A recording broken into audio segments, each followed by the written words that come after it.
Nerd could rise up. It could get elevated. Nerd could rise up. It could get elevated. Nerkie Nerdcore man. used to be just a made-up word. We MC want to shy be away from some Nerkie man. And you know what? And that's what we're going to do. We're going to Nerkie.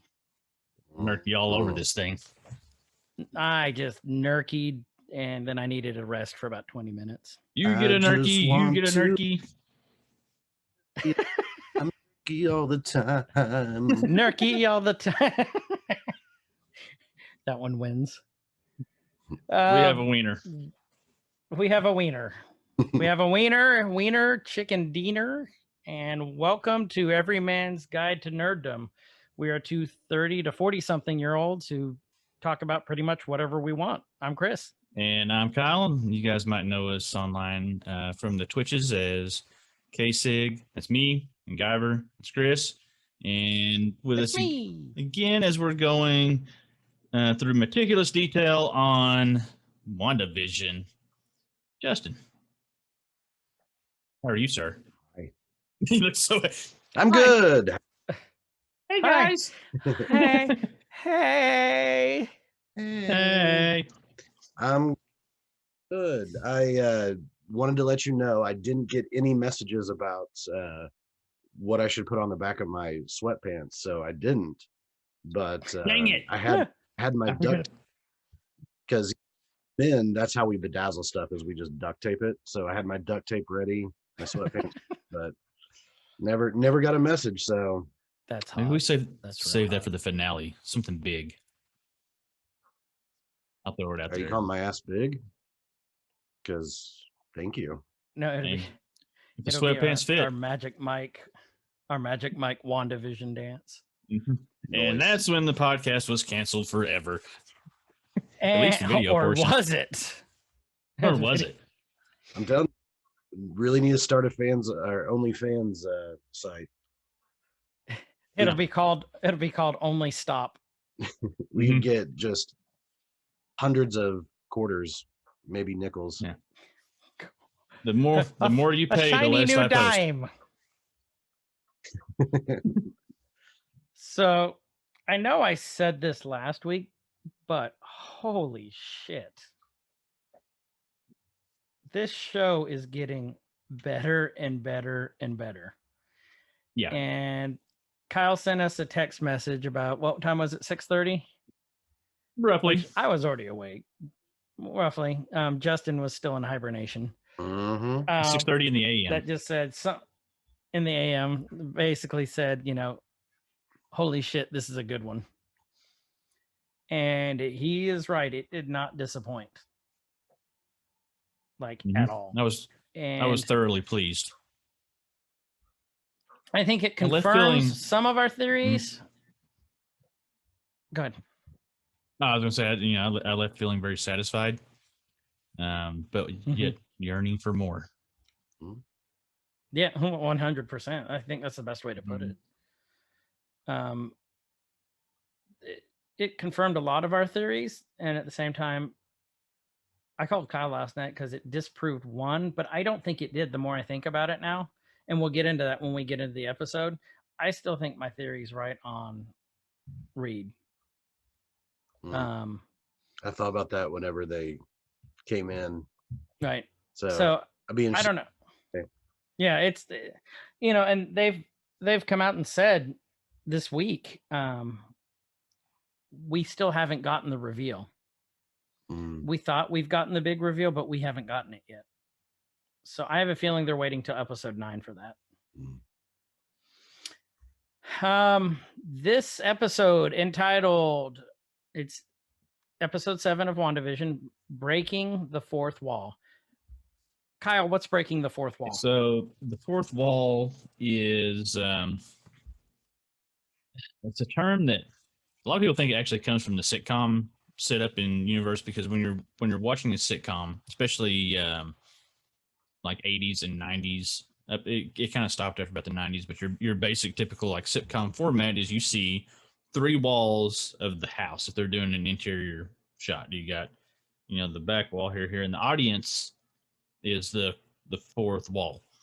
So breaking the fourth wall is actually kind of coming out of character and addressing the studio audience, addressing the audience that's watching. And actually, it goes back to even theater productions and stuff, because the front of the stage was kind of the fourth wall, and anytime the actors address the audience outside of the story that's being portrayed in front of them, then that's breaking that fourth wall and coming through. So, in you guys' opinions, who is probably the best known comic character for breaking the fourth wall? Have to be Deadpool, right? Yeah, that's what I would say. Yeah. Deadpool's famous for that. I mean, I think all three of us are in agreement. If you all have a different opinion and you know of one we didn't think of, because obviously we only thought of one, let us know, because I'd be interested in seeing who else. But to me, Deadpool's the ultimate in breaking the fourth wall. Yeah. Or the Kool-Aid, because he breaks all kinds of walls. He does break all. He has like wall, sometimes more than second 3 wall. walls. Yeah. So Fourth walls. I have to think about Kool-Aid Man as, I don't know. The homeowner's Kool-Aid insurance Man. premiums in Kool-Aid Man's hometown must be outrageous. Oh yeah. So the Kool-Aid Man. Touche, sir. Touche. Mhm. With that, let's get right into the episode. We have Wanda sitting there, and I don't know if I'm reading too much into this, but she's laying in bed just looking. To me, that's the look of someone who's depressed. Just kind of laying there, just the way her eyes were. And I don't, it could be that Marvel's got me so paranoid that everything matters. But her blankets were in the shape of hexes for me, the hexagons. Yeah. So I don't know if that's intentional or not, but if you look at it, I mean, it's actually, they're hexes. Yeah. A little hex pattern The overlaying. 2 of them together. Right. And then you have Wanda sitting there talking to the camera, literally breaking the fourth wall at this point. And she's talking about letting her fear and anger get the best of her. And we've all been there. And she's sitting in this house, on this chair, and it looks very familiar to what show did you guys think of when you first saw this? If you hadn't have read anything, what would you have thought of? He's in the chair. With the chair, with the look and the being in a house, it is Modern Family. Mm-hmm. I only watched, I think, the first couple seasons of it before I was like, I'm good. But it is definitely the mockumentary style setup and how she's talking directly to and do all that. So right. Thought that, yeah. The opening credits, wherever the theme song and all that reminds me more of The Office. Yeah. But but that's definitely also a mockumentary style. Mm-hmm. So yeah, but this very first scene, I was thinking Modern Family. Right. I'm with you. We've literally only watched one episode of Modern Family. I don't know why. We never got into it, but it's one of those, again, goes back to episode 1 for Kyle and I, being the older nerd, you have good intentions of watching something. And then something else comes along and you just kind of forget about it. You've watched one more Kyle, episode. You've watched one more episode of Modern Family than I have, so. So apparently we're losers, because apparently this show won a lot of awards. It's probably overrated. Maybe we'll watch it. Maybe we won't. Yeah. I haven't watched it, so it's probably not good. But we're kind of. So the first thing that stood out to me with this was, I kind of agree, like the Modern Family, the Office style. I also thought of like Christopher Guest movies. Yeah, like a Mighty Wind, Best in Show, all those. Like, it was very similar to me, like that. It just a little more high budget, I guess you could say. That's kind of what I thought of. And then the line that really, really stood out to me during her little opening monologue here was after she talked about the fear and anger getting the best of us, was the next line, intentionally expanding the borders of the false world we created. I think that's in direct correlation to what happened last episode where Wanda expanded the hex like infinitely. Like, it's not infinitely, but we don't know how far she's expanded it. So that line just, I don't know about you guys, that just really just hit me just from the get-go. Yeah. And then you guys feel free to jump in anytime. But the next thing we know, we see, I'm assuming this is a flashback when the hex was expanding and the soldiers were running. I don't think that was recent, like happened in this episode. I think that was a flashback to last episode. Yeah. Right. Yeah, this So again, just right when kinda- it was grabbing them and thrown kind of into the circus mix. Right. And then we see Billy and Tommy running in and asking, you coming down, or our game's freaking out. And they have these controllers. I don't know what kind of controllers they were. Could you guys identify the controllers? It looked kind of like Wii, like Switch or Wii. You think? Some type of Nintendo. I think they're the original white. Well, hold on. Actually, yeah, it kind of looks like that with just the little strap and stuff. Yeah, I think you guys are right. Yep. I actually had Because one I don't handy I right don't here. think I don't think that was the Switch controllers. The little what are they called? Joy-Cons. I have them and I don't even know what they're called. The Joy-Cons. That doesn't look like those. Look way too big to be a Joy-Con, doesn't it? Yeah, I think that's what And they the are. second They're one looks these- these original like these, the original Wii controllers. If you all are listening to the podcast and want to know what we're talking about, look up Wii controller. WII. Wii. And then it looks like the GameCube is what it goes into the second one. Yeah, I agree with that. So I'm It's thinking weird, it's not Nintendo plugged must have in. paid them quite a bit for this. Yeah, that is true. Didn't even think about that. And then And then it Well, switches over to the Atari controller, the Yeah. classic Atari. What is that? The 2600 controller, I believe. I think so. But it's funny because if you look really close, the controllers are pixelating. They have the hex color around them, then they pixelate, which is more like the ending of WandaVision during the credits. That pixelation that we see, that's what I thought of. And then they switch from that to everyone's favorite single number game, Best card game ever. Uno. Cards Against Humanity. Oh yeah, Uno. Cards. The twins are playing Cards Against Humanity. That how freaky would that be? That would be the hilarious. one game that's broken up more families than any other in the history of the world. Uno. Right. Well, and I Mhm. mean, just like with our theme that they're going along with for WandaVision, Cards Against Humanity. Would have been great. God, Disney, listen to us. I don't think Disney could post any of the answers from Cards Against Humanity. No, Oh, they could would show the ones that I write in. You write family friendly ones. For broken families. Eating a cupcake alone. Next thing you know, Wanda's hiding under the covers. The twins are there asking if she's asleep, and she's like, "I'm not asleep. She's just resting her eyes." So, and I'll tell you guys something. Our family's dealt with depression before, and this is just kind of hit home. Oddly similar to that's all classic signs of depression, Mm-hmm. right there. Tired, not wanting to get out of bed, and it's not always transparent when you can see that. So definitely know something's going on. If you all haven't experienced anyone in your family with depression or someone then bless you. I hope you never do. But it's awful. And Wanda's trying to assure the kids that everything's fine, but if you notice, she's still not getting out of bed. Mm-hmm. And to me, that kind of made me sad just watching this part, because like I said, it hit kind of close to home. So I thought they did a really good job of how they did this scene.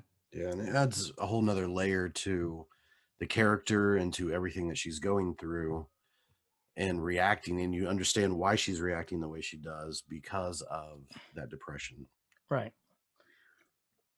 And it's nice that they don't come out and say, have the kids say, "Mommy, are you depressed?" And mommy goes, "I think so." And, in the typical sitcom Disney style manner. Yeah. Yeah. Yeah. But they're definitely addressing it that way.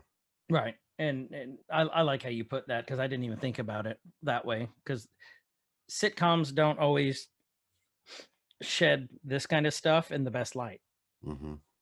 So Then they make it in the nice, neat package of, "I was depressed 14 minutes ago, but now everything's good." Mhm. End credits. Definitely not how depression goes, for sure. right. So On next week's WandaVision, they just on next week's WandaVision, Vision takes Propecia. What's that? I don't know. I wouldn't know.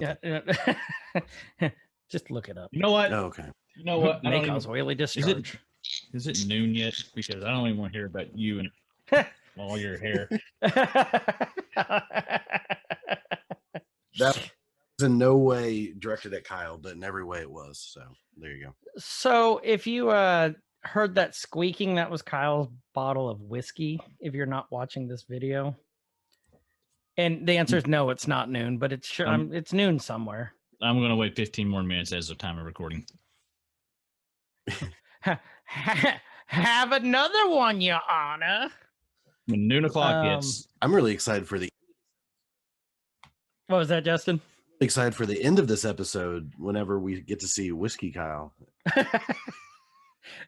Just watch any one of his Twitch streams. yeah, that's the one. He's mostly laying there like all limp and stuff. Usually about Whiskey Kyle. several good glasses of whiskey and me trying to do Viking stuff. Oh, Chris calls me. And like he's just flopping around. Yeah. So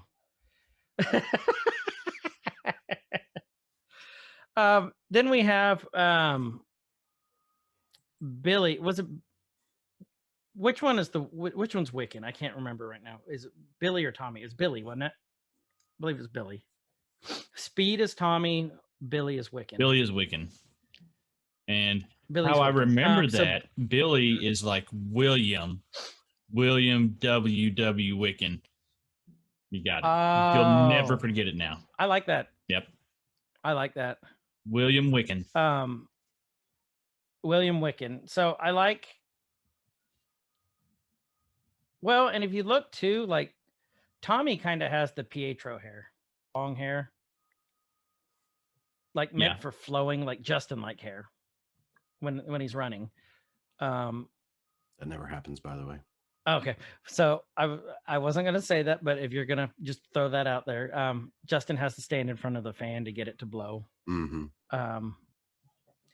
But there's a joke somewhere, but there it is. But Whiskey Kyle hasn't arrived yet. Whiskey Kyle, Whiskey Kyle's still a little limp. So Billy starts talking about how his head hurts and it's really noisy, which is a direct correlation to last episode when he heard Vision. Mm.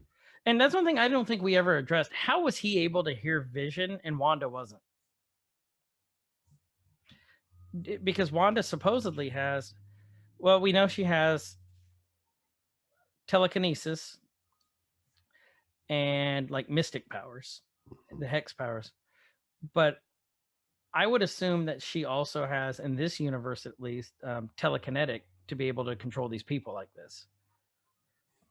So a TK mutant would be able to hear Vision, you would think, especially someone who she loved and had kids with. Would she need telepathic to be able, like, so telekinesis she can control, but telepathic you'd be able to read because so right. Things with your mind. Like Professor X was a telepath. Xavier and Jean Grey, telepath. Emma Frost. And in this universe, Wanda has to have some sort of telepathic control. So Emma Frost, aka Dottie. I'm throwing that out. It's I think you're right on that. I think she might be Dottie, but it's just so weird. We haven't seen her since basically episode 3, Yeah, she or makes was it 2? a very brief appearance, but she makes an appearance. Right, yeah, and very it just just so I think briefly. she might play. I think she might. I think she plays a much bigger part in this too. We actually had a comment on the. I don't know if you saw it, Kyle, on the Facebook, asking about Dottie, what we thought about Dottie. I did not. So why don't we go over that real quick? Yeah. So why don't we go over that real quick? I mean, Kyle thinks she might be Emma Frost. I'm basing that Why do you solely think on she might be Emma? solely on. Well, a lot of it's on physical appearance. She has the look that could be Emma. Are you talking the very refined look? Or are you talking like the blonde? A little bit of both. The blonde and like alabaster Yeah, skin. yeah. I A mean, little bit of both. if she plays any part, anything coming up, that she looks like she would be cast to be Emma Frost. That's really a lot of what I'm basing mine off of. I mean, that, and so in the episode with the Happy Homeowners Association thing that they've got going on, they're sitting around at the poolside.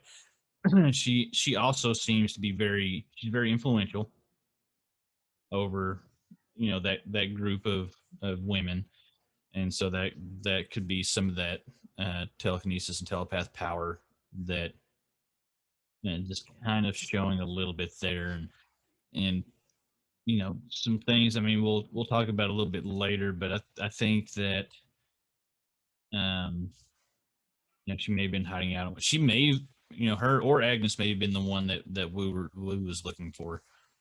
But I hope she's not a throwaway character. I hope Dottie's not a throwaway, because she seems too cool in her first couple of appearances to just be tossed aside later. And I don't think she is. Like I said, I think she's going to be a pivotal character, because they wouldn't. She's the only one who had color to her before there was color. Yeah, It's not like to have someone central like that and then just throw them away.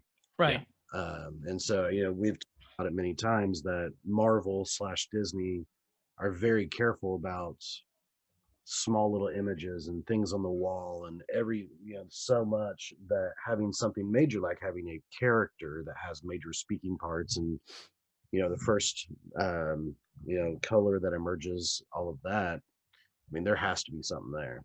Yeah, because she was more than just I agree. Herb, or what was the guy in Vision's office? I forgot his name.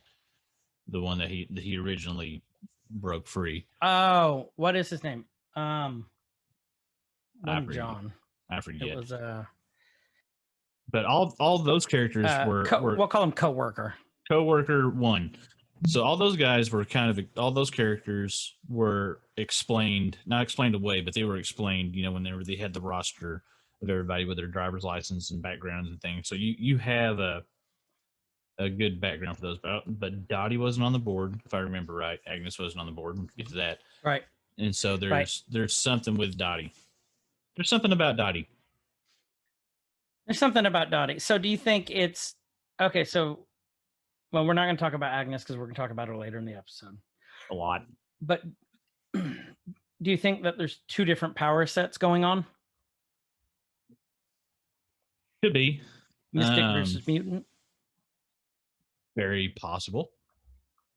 It could be that it wasn't Emma Frost as we know her until she became part of WandaVision, and she becomes Emma Frost that we know after the exposure and being part of WandaVision. Are you talking because she's playing this character that's kind of like the upper crust, the snooty? Right. Yeah, that's a good theory too. Because Emma Frost is the very refined character. She's got the breeding. She's part of the Hellfire Society. Mm-hmm. And ultimately the leader of the X-Men. Right. And she was Emma was White Queen, I believe. Yeah, because Selene was the Black Queen. She was the White Queen. And that's not a reference to color. That's just the colors of the chess pieces, basically. that they reference, the Hellfire Club, because their little pieces were pawns, and then there was kings, queens, they had rooks, bishops, all that kind of stuff. So, I mean, Justin, who do you think she is? Do you think she's Celine, or not Celine, Emma, or do you think she's someone else? Like maybe Goop. I think a lot of people are just She's not based Goop. on her being blonde, her being like upper crust acting, type of thing, some attitude, which is all Emma Frost. And so I haven't seen any mannerisms. I haven't seen anything that would make me think specifically Emma Frost, but I think it's something. And so that they cast the uppity white blonde woman, I think may have just been of the day. It was the 50s and 60s, and who was the Regina George in the 60s? Well, okay, well, who was the Regina George in Mean Girls? Blonde, upper crust. So I don't know if it's just typecasting as far as what they wanted that actress to be and act like, or if it was Emma Frost and it just happens to look the same. So I'm reserving my judgment. I think it definitely could be Emma Frost, but I'm reserving my judgment until I see more from her, because I just honestly haven't seen that much from her. All right. So, well, there's our theories, gang. For those who asked, thank you for the question, by the way. We love to hear from you guys. It gets us thinking. Back to Billy. Billy's complaining that his head hurts, and then Wanda just kind of ignores him, just has her eyes shut and just says, resting her eyes, like kind of basically go away. The twins look at each other and kind of run off. And this is when she first sees, right before that, when she's doing her cereal, is when she first sees for herself that she can't control how the milk is changing, just like how the boys' controllers are going. And in the scene just prior to both of those, she admits, who hasn't had, expanded with the dead husband, and all of that. So she knows fully well right now that this isn't Modern Family or whatever. She knows what she did. She remembers. And I'm wondering if that is what's contributing, like that breakdown is what's contributing to her losing control of the controllers, the milk, the plants that we see, all of that. Right.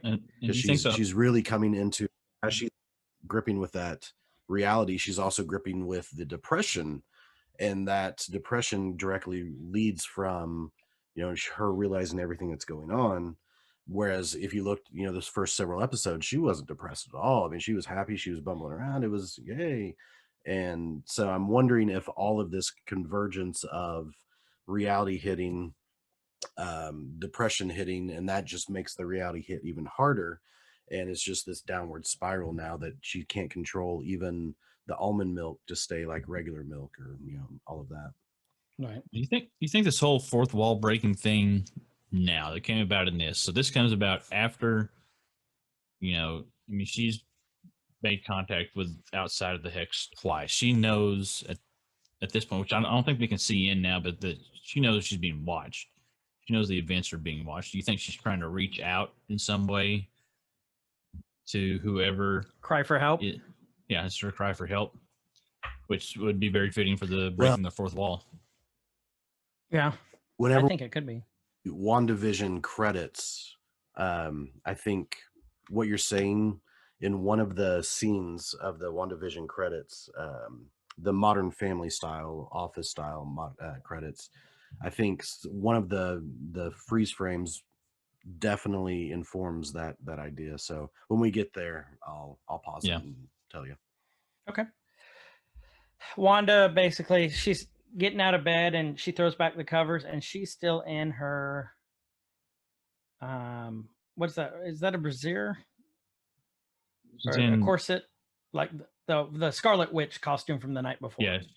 She's still in her Halloween. Like almost like the walk of shame. Just she, got in, went straight to bed, didn't have the energy to change. Yeah. And did you guys notice that they played some sort of comical music at that point too? Like kind of like a like a sitcom.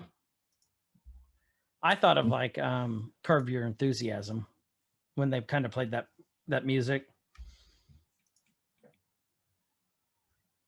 And then, Wanda realizes she's still in the same costume, and we switch back to the kids. They're fighting over the controller, which is turned back normal again.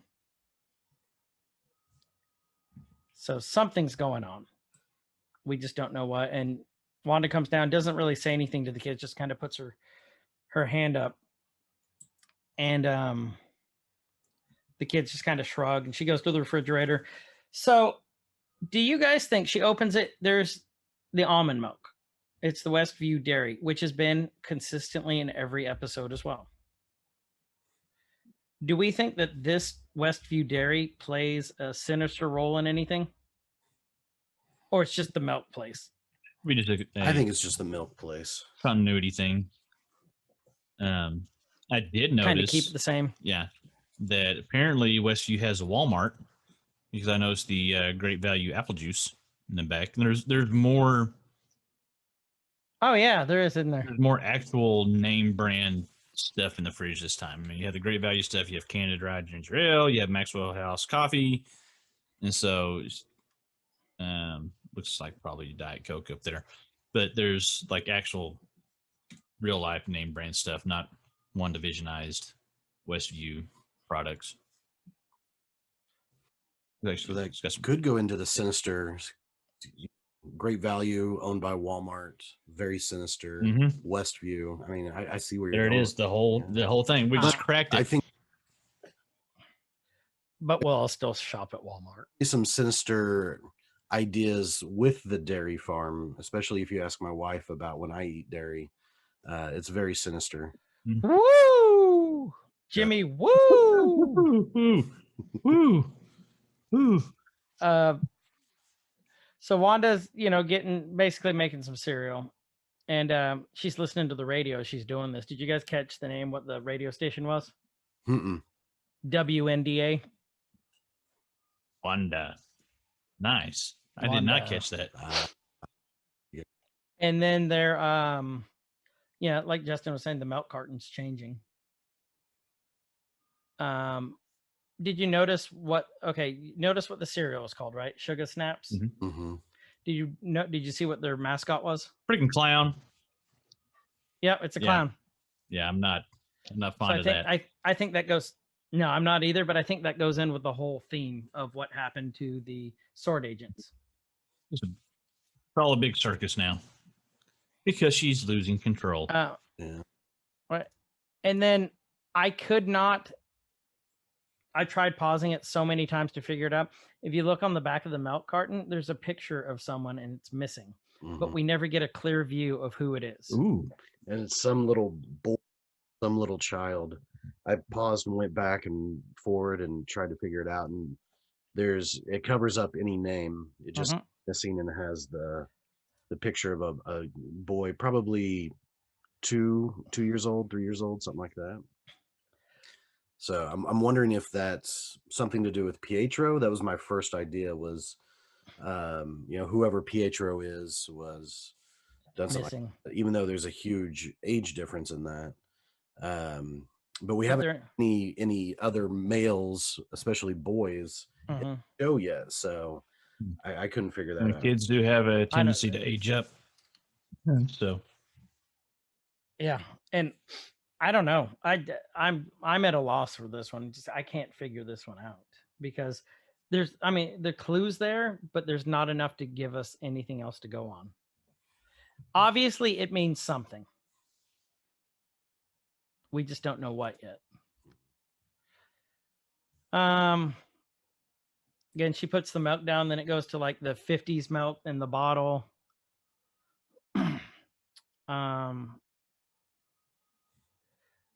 And then Wanda, is looking at the camera again, fourth wall. It's like, I'm not sure what that's about. It's just a case of the Mondays.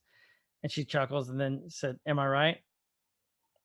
And then it goes to the opening, which Justin pointed out is very office-like. Yeah, I really like the opening. I did too. Would this be more Office or Modern Family opening? I think maybe it's a combo. It's more Office to me. Yeah, I would say Office just because I'm not 100% familiar with Modern Family opening. So I guess I could watch it and find out, but that would take too much. I don't know. That'd take effort. So look at 4 minutes and 17 seconds if you have your time frames on that. Yeah, we're getting there. Because it's all, this opening is just Wanda. And so it's on a cake. It's spelled out in peanuts. It's on magnets on the fridge. The cut letters. It has cut out letters of Wanda. And then at 4:17, it comes out to this big cutout that looks like a ransom note for those that. That's what it does look like. To where it's different letters that are cut out all put together, and it says, "I know what you are doing, Wanda." So it starts out with Wanda cut out letters, and then comes out to big, "I know what you are doing, Wanda." And then it's only just a split second, and if you don't pause it, you really don't register it, and it goes to more Wandas and Wandas and Wandas. Wow. I didn't catch that. I didn't either. Wow. I did catch the bottom of the keyboard that spelled out Wanda, which means some little bastard popped the keys off and rearranged them. I thought the VHS was the master tape, right? So it's Master Wanda, and then the license plate. Where's the license plate at? It had some numbers, 122 something over it. That's Stan Lee's birthday. Oh, is it really? 22. Aw. I had to look that one up. Bless his. But God rest in peace, Stanley. That's cool. Who do you So think, there's also. who do you think? Because it's Wanda putting this together. So is this Wanda saying to herself, "I know what you were doing," because she's already referenced at the very beginning of this episode everything that she has done. So, or do you think this is someone? Monica, Captain Rambo. Is this reminiscent of her, or is this? What do you think? I think it's some sort of outside interference. Because right now it doesn't seem like Wanda is necessarily crying for help. She's not necessarily saying, "I can't control what's happening. I know what you're doing, Wanda," to herself. She's fully embracing what she's done. Yeah. And acknowledging she can't help what's happening and certain things changing. So I think she knows full well. So I don't think this is from Wanda to Wanda. So I think that definitely supports the idea that it's something from the outside. And I don't necessarily think it's sinister either. Mm-hmm. I think this is trying to get to Wanda. So, I mean, could it be Dottie? Yeah, or Vision. I mean, that's what happens in this last episode is Vision is really starting to learn everything that Wanda's doing. So Vision, if this is WandaVision opening, this would be the one part where Vision is saying, "I know what you're doing, Wanda." Right. So next thing we know, we're at the sword encampment. There's one other little thing in the intro go ahead. that I just caught. So there was, it's Wanda. There was also a fish bowl, a little goldfish in it that had, one. And so I just wonder if that was the fish's name, if that's just what the fish is called, or if that was. Or do you think that goldfish is trapped inside a bowl, kind of like the Residents right now? I just thought it was a fish called Wanda. So. Good one. Did not even put two and two together. I didn't either. Good one, dude. There's the calendar. But the heart is circled on the 10th. But if you remember that first episode, it was on the 23rd.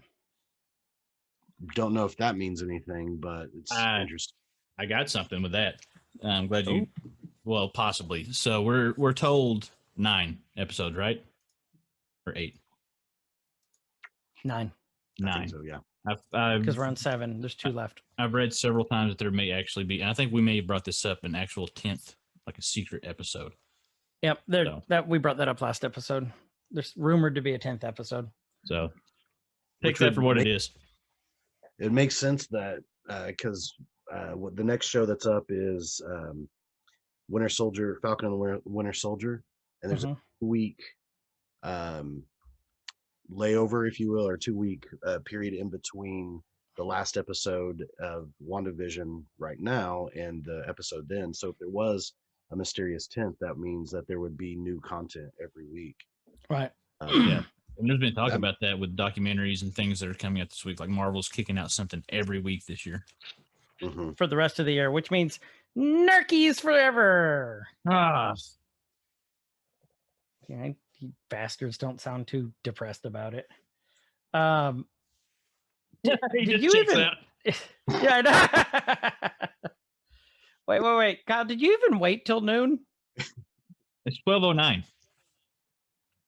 I only poured a little bit. It's It's only a little bit of whiskey, but man, it's good. It's fine. It's just a little bit. It's good though. What kind are you drinking? I'm still working on that bottle I got the other night. It's called the Sexton Single Malt Irish Whiskey distilled in copper pots. Ooh, smooth. Got a little kick to it, but it's pretty smooth. Sexton, if you want to sponsor us, we will promote your product too. Just keep sending me bottles.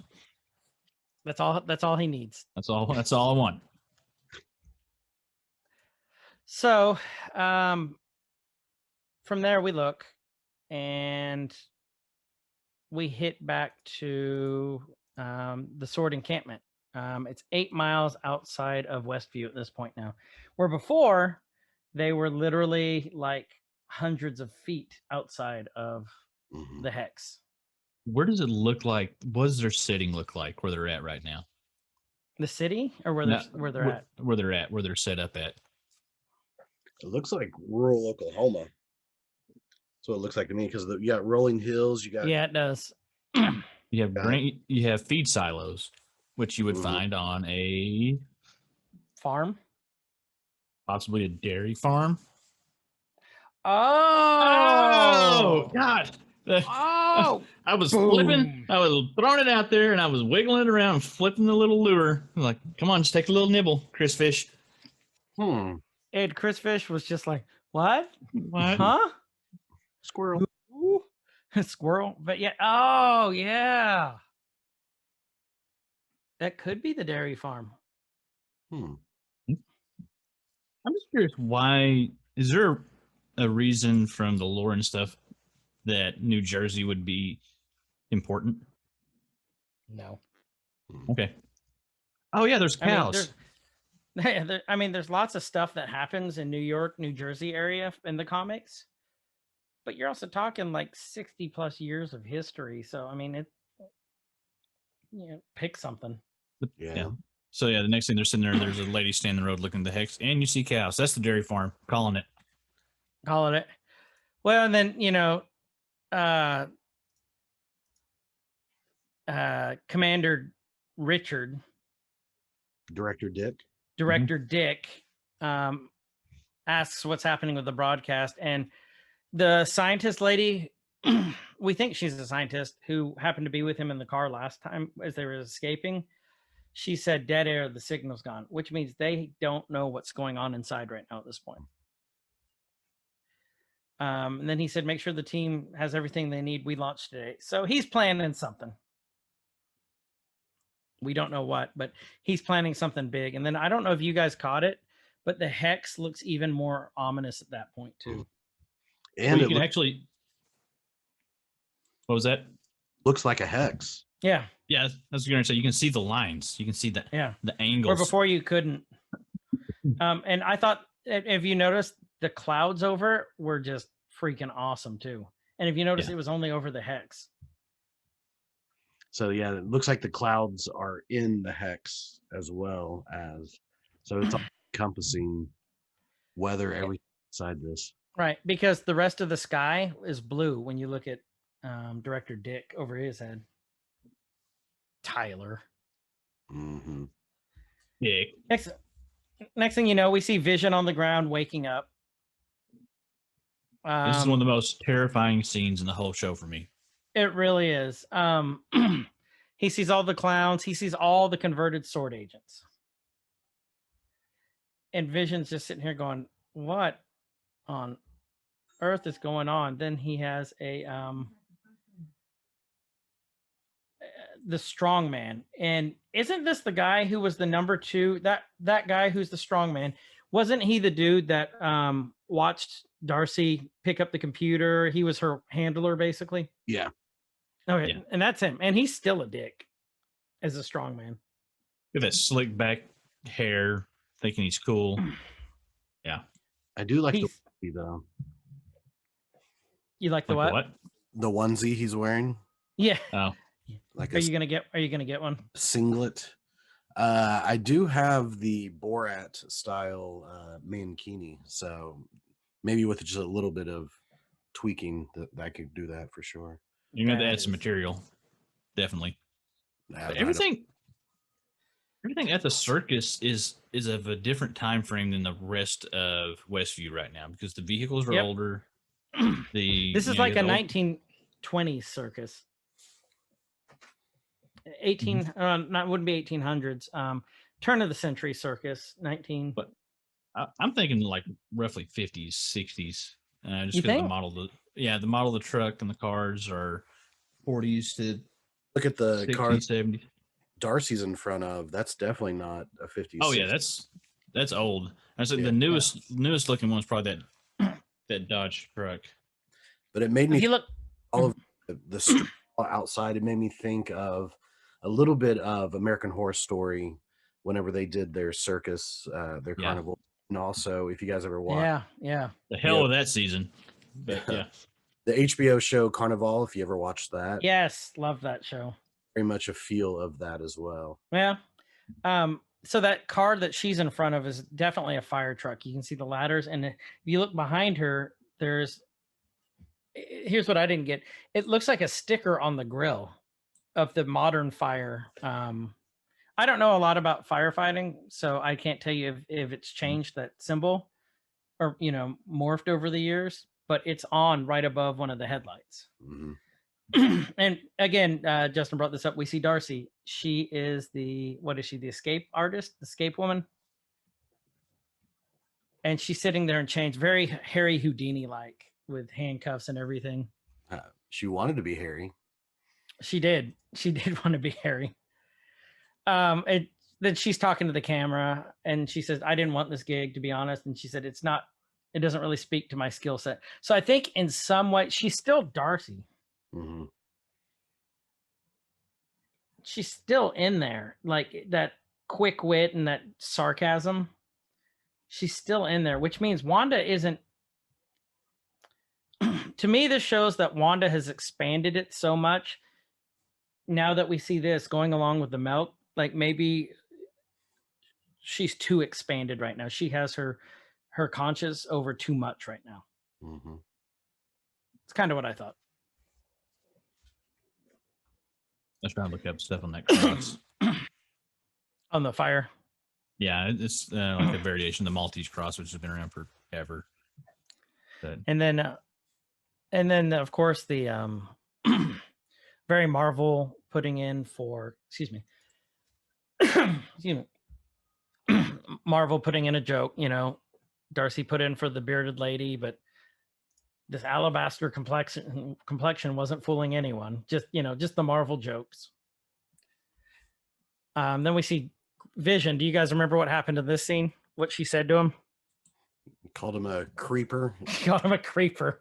Thinks he's hitting on her because he's like, we locked eyes. We had this unspoken. We had this moment. Hard pass. Yeah. Which I thought was great. Kyle, tell us what's like when a girl says that to you. Yeah. what's what? What's it like when a girl says that to you? Chris and I wouldn't know. No. Hard pass. One actually say that. I mean, when it happens, I'll let you know. Okay. Oh. Comeback, sir. Great comeback. So next thing you Hardly know, pass. Darcy breaks the chains like they're nothing.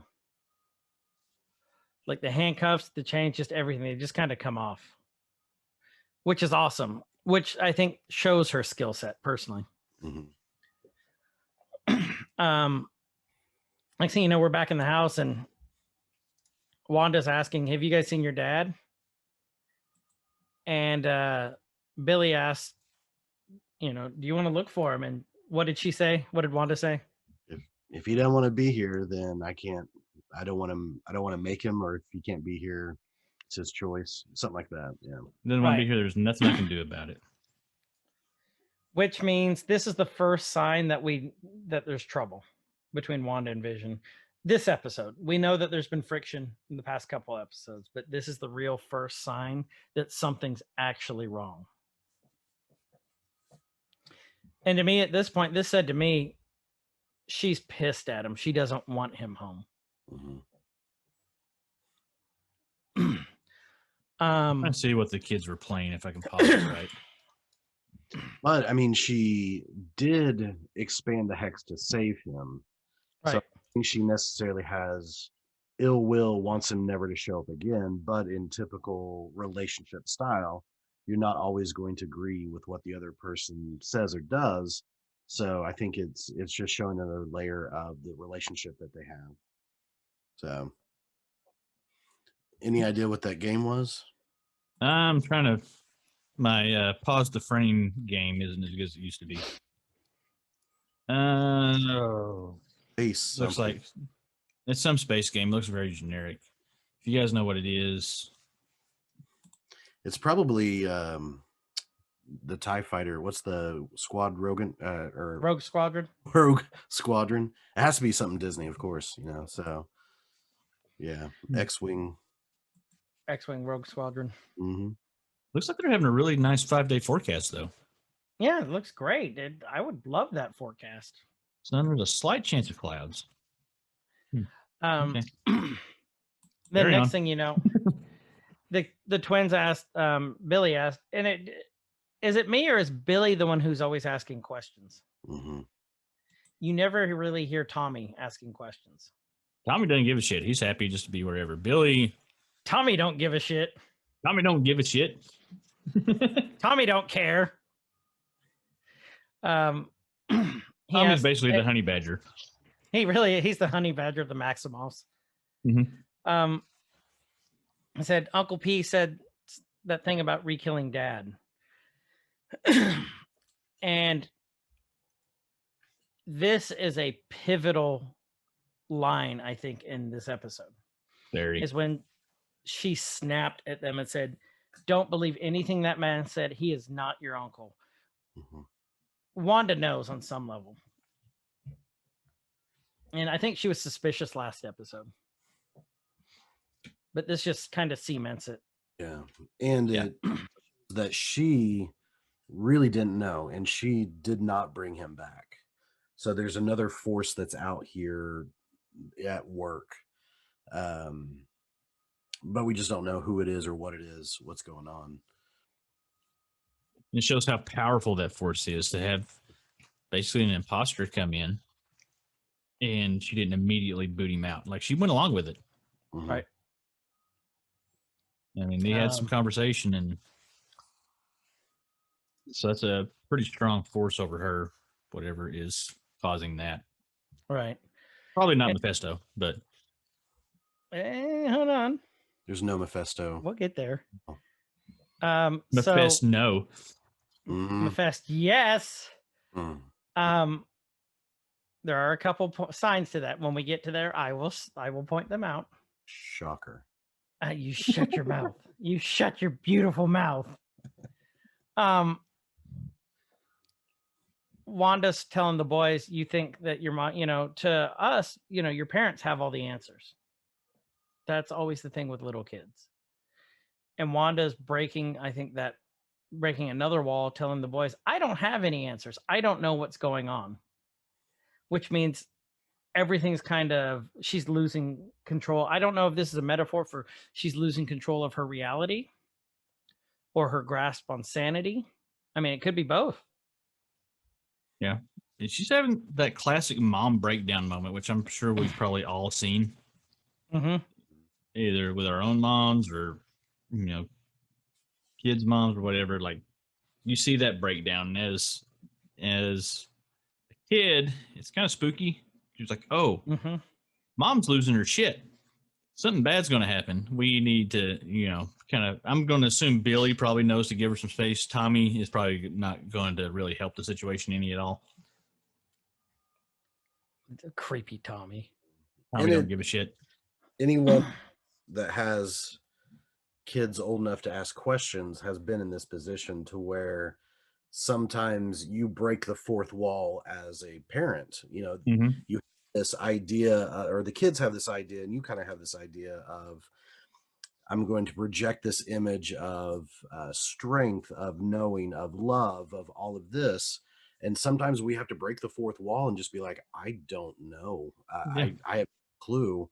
And I think it's really smart in the writing in this episode that's talking about breaking the fourth wall. She's doing that as well in her own life with parenting, with vision, with a lot her own depression.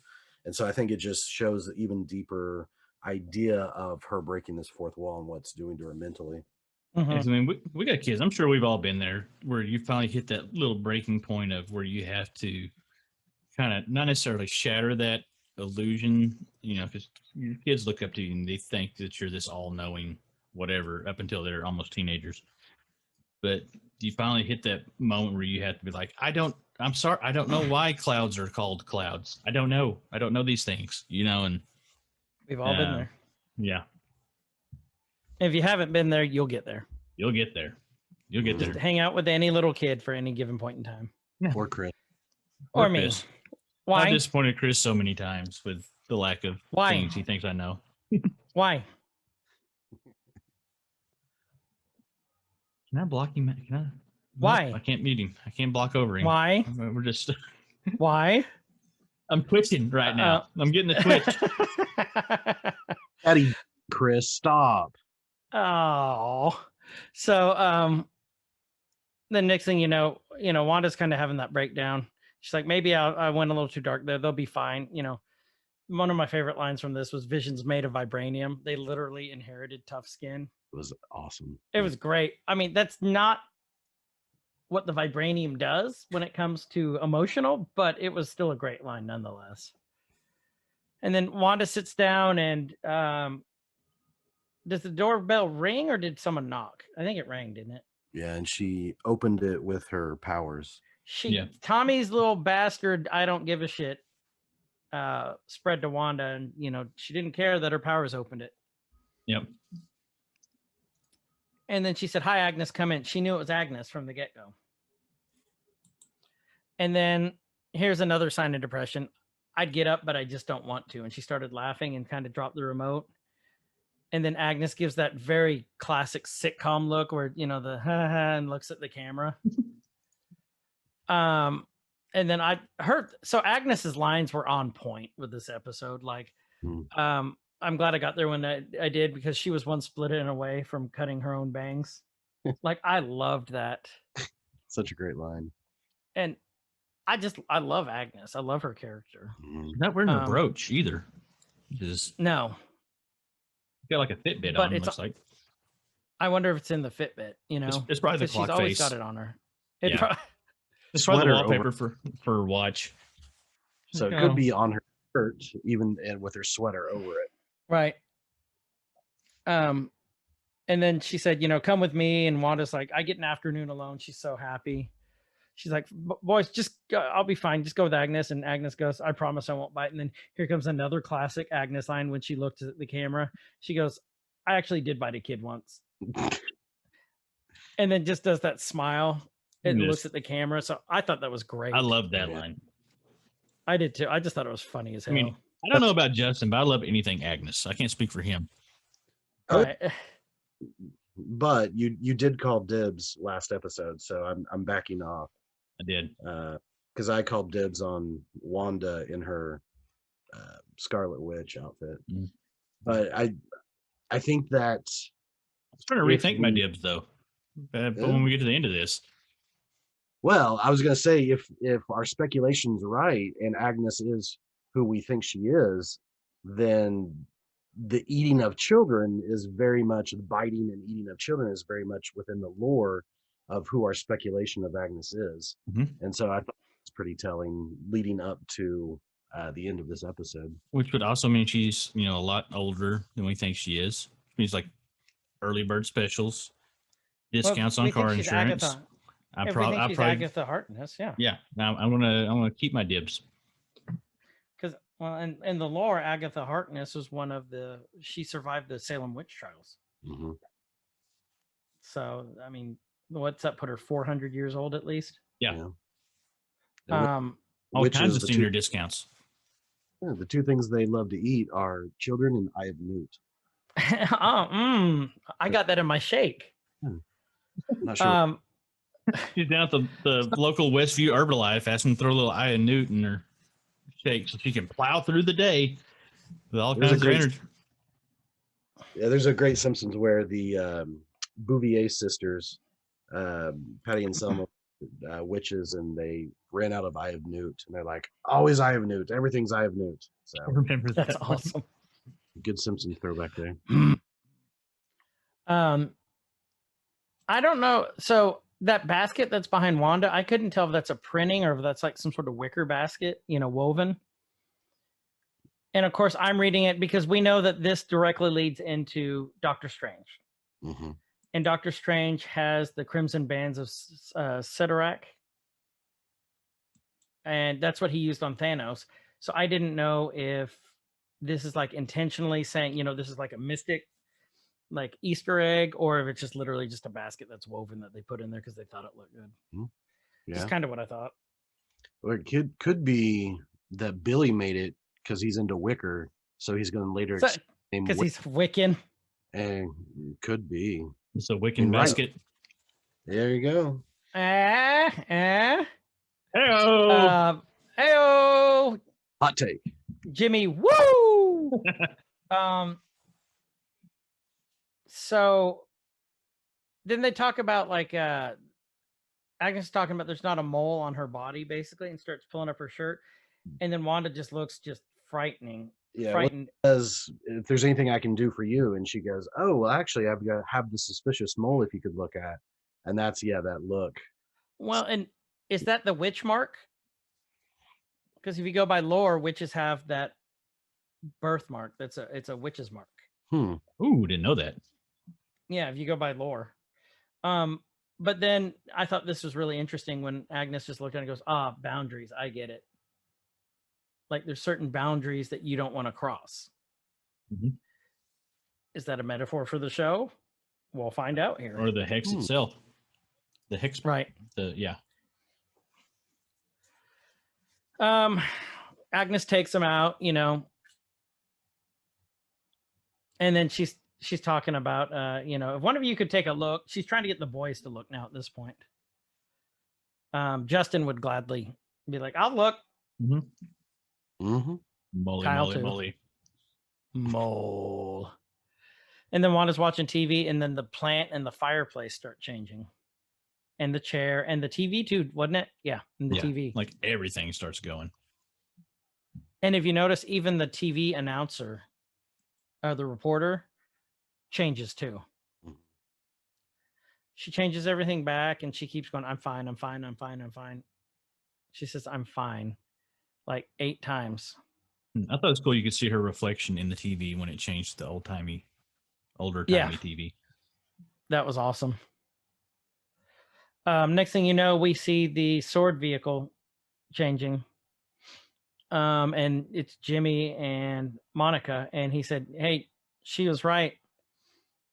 Darcy got through the last firewall, right? And they're discussing what happened. And Jimmy said, Tyler wasn't decommissioning Vision.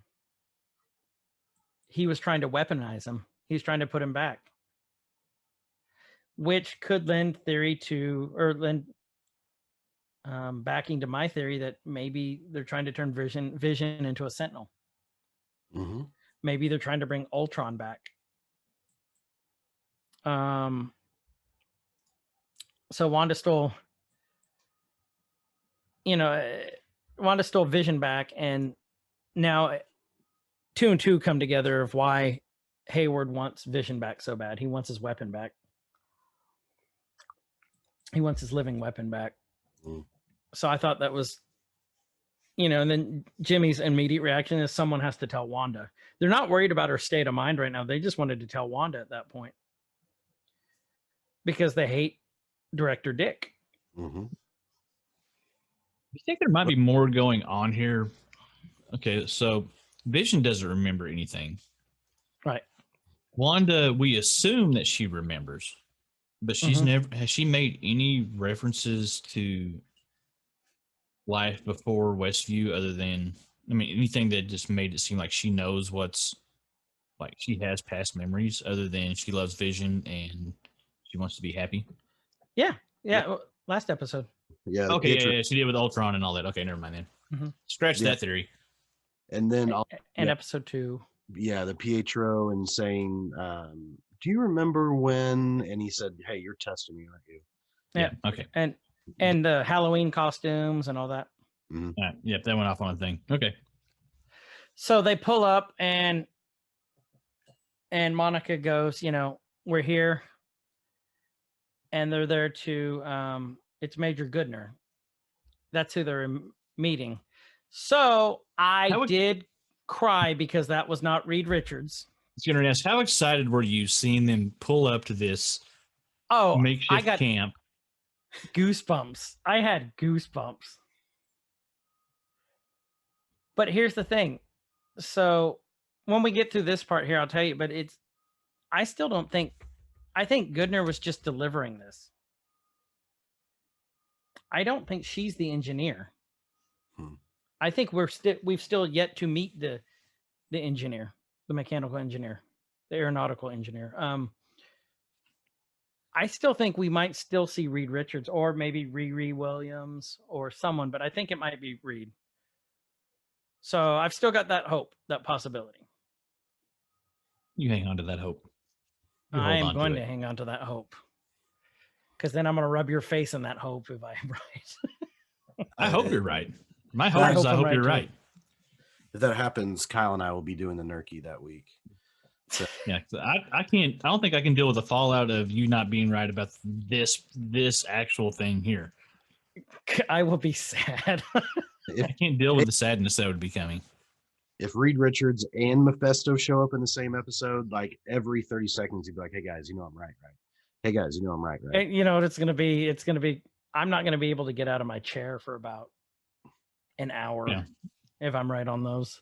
If they both show up, whatever episode, if they both show up, whatever episode they have, I'm turning my phone off because I won't be able to handle it. Ding, ding, ding, ding, ding, ding, ding. I was right. Hey, told you guys. Look who's on the thing. I was so right. Yeah. So I'm gonna find some way to get into your phones and change your backgrounds to Mephisto and Reed Richards and just me in front going.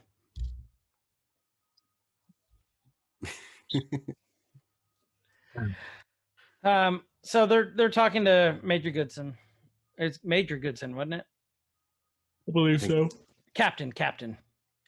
Or was Captain. it Captain? I can't remember. The only captain is Monica. Monica, okay. Keep that pretty singular for certain reasons, Right. It's Major Goodner. Well, she said, "Let me show you what we brought you." And Monica thanks her at this point too for being loyal to her mother. There's still a faction within Sword that's loyal to Photon, her mother. So which is kind of refreshing because, at this point I just thought that Sword's just kind of a bunch of evil dicks. Well, and thing is, I don't even think they're evil. I think they're just trying to look out for the Earth from these supernatural, extraterrestrial threats, And so they're doing what they have to do. They brought out this, it looks like a very, very spacey, like moon rover to me, that they brought out for Monica. So are you thinking that Sword, even Captain Dick, like have good intentions? I think so. Well, not to feed into your thing, but they say, that the road to hell is paved with good intentions. Good intentions, right? Right. Mephisto, and that could be it. Dick. Don't help him, Kyle. I had to. Yeah, throw him a little bit there. No, that is a good one. Next thing we know, we're back at the circus. And did you guys catch the X-Men reference on this first girl? I did not. The one on the unicycle. Let me go back to her here because I'm a little bit ahead. Where you at, unicycle lady? Like a phoenix, almost. Yeah. So Jean Grey. No, I think it's more. Well, I mean, it could be Phoenix. I didn't even think of Phoenix. Firestar. Okay. Firestar. I mean, it's the same coloration, same kind of costume, basically. The hair is basically the same. So I thought it was Firestar. A throwback to Firestar. Really analyzing these scenes now. Like really. Who is a mutant. I mean, how scary would it be if Wanda creates a whole race of mutant clowns? Don't God. Shit, man. Don't even. They're like the Morlocks, except they just travel around in a circus tent. I don't even want that thought in my head. They all go around going, "Hey, Kyle, come here. I want to honk your nose." Be careful, Kyle's going into his shell. He did. He just disappeared. He's going to his happy place. Yeah, that doesn't involve clowns. Clowns are not allowed in the happy place. And then, here you have Vision following Darcy, saying, trying to convince her that they know each other. And then she basically says, "Fine, I'll go out with you, but I'm ordering the lobster." And she goes to walk off. She's still in character, but she's still her. Mm-hmm. And then this mime's in the back, like trying to carry something. And he's like, "Look, that mime's carrying something too heavy." And I love this part because Darcy goes, "Oh, your bad back." And then Vision does the zap to her brain. And then, boom, guess who's back? Normal Darcy. I love this line that she has. Part of me secretly wanted to be a guest spot or have a guest show. Yes. God, But seriously, that sucked. Because she was fangirling the whole WandaVision fake TV show pretty hard. Yeah. And like when Monica came out of it, she was like, I'm Monica or Captain Rambo. And she's like, "I know, I'm such a big fan." So yeah, she's definitely fangirling this entire thing. Love it. The next thing you know, the strong man, they're talking and he's like, "What's your name?" And she says, "Darcy Lewis." So she's back. Yeah. And she gives him a good old, the old right hook. Yeah. He's like, "You're going on stage," and then he grabs her, and then she gives him the right hook, and Vision, "Oh no!" Like I cracked up at that part. But it shows that Wanda is not controlling Vision the same way that's controlling everyone else, because he says, "I have questions," and Darcy says, "I have answers." And that's whenever they take off, like Old Man Logan and Hawkeye in the Spider-Mobile. In Old Man Logan. Yeah, Old Man Logan reference there. But yeah, they take off for their road trip, buddy road trip. But it's showing that Vision is not part of this, even though he is, because he doesn't have the memories and all of that. I think it's such a cool way to write Vision, because he's still Vision. He still has a pure heart that can lift the Mjolnir, that wants to do what's best. Tried to help to get out of the hex to help the people that are inside of it. But yet he's still a product of this because he has to stay inside the hex and he has to figure out what's going on.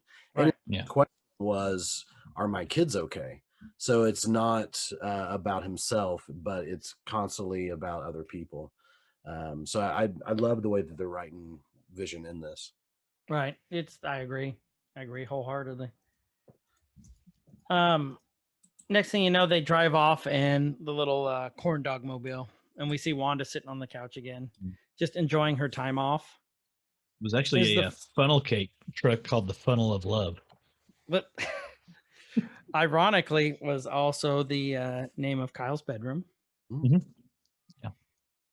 But man, if there was a food truck that only did funnel cakes, I would so Rent it out.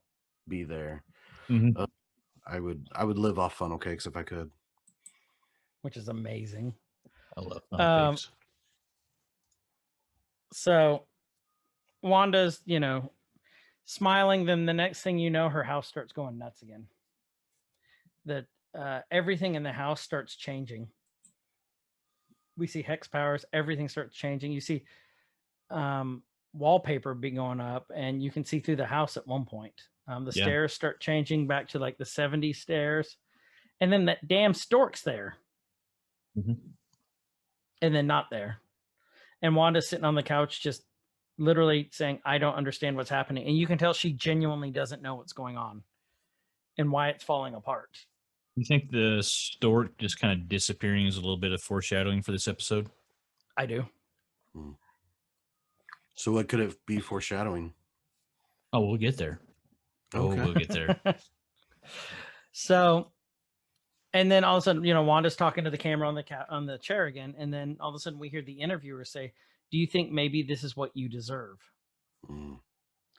Which is just weird because A, who would say that to someone? And then B, Wanda's face was just, what the hell's going on? And she's like, what? I don't understand what's happening here. And she says, you're not supposed to talk. Which means, is the fourth wall actually the fourth wall? Who is the interviewer? Don't say Mephisto. I think it's Aladdin. That would be an interesting crossover. Be fun. Then we get in. Show her a whole new world. Yes. on his magic carpet. Next thing you know, we get into our 7th commercial. What I found interesting about this is that it both supports your theory of the stones because it specifically mentions reality. So supports my theory that it's all of her different traumas that she's working through. Right. So that's the first thing I noticed as watching this. I was like, well, yep, we're both right. How is that possible? Mark that down because that won't happen again. And her substitute parents are back in. Right. The lady from all the rest of the commercials is in, besides last one, and everything goes dark, and it's a depression commercial, obviously. And ask your doctor about Nexus. And so Nexus. So this line could have multiple meanings. Nexus could be Earth's 616, the Earth that we're on, is the nexus of all realities. That's that's where all the rest of the branches of the multiverse span from. They all converge on 616. And so this could be the nexus of all realities. Doctor, could that be Doctor Strange, the Sorcerer Supreme? About Nexus. Nexus has so many meanings in the comic books, Marvel comics. It could be just about anything. That's kind of how I was interpreting it. And then, they show it like it's like basically just a pill. And, one of the lines in there, like, do you feel like the world goes on without you? This could be like with Justin's theory of during that time period, maybe she was locked up by Sword or something, or the world went on after the snap. I don't know. What do you guys think? Well, wasn't in Age of Ultron, wasn't Nexus where when Ultron had taken Jarvis and Tony put Jarvis back together, what didn't he say he found him in the Nexus? Do you remember that? Oh, no, I don't remember that. Okay. I'll have to look that up. Yeah. To look that up. Because whenever I heard that, I thought, oh, Ultron, Nexus, Vision. Okay, that makes sense. Yeah. Here it is. Aim at that. but we'll let Kyle do that looking up. And we'll go on with the commercial. Yeah. So ask your doctor about Nexus. And like I said, that kind of just maybe. And Okay. the next one was a unique antidepressant that works to anchor you back to your reality. Boy, is that hitting the nail on the head right now. Right. And I think the last line of it was really telling. Or the reality of your choice. Yeah, because Nexus, because the world doesn't revolve around you. Or Yep. Or does it? And then, the confronting your feelings, confronting your truth, seizing your destiny. What else did they say? And possibly more depression. Mm-hmm. And don't take Nexus unless your doctor has cleared you to move on with your life. Because the world doesn't revolve around you. Or does it? That commercial just kind of totally hit the nail on the head at this point. Well, I love how every commercial is also with the same period of whatever sitcom we're watching. Yep.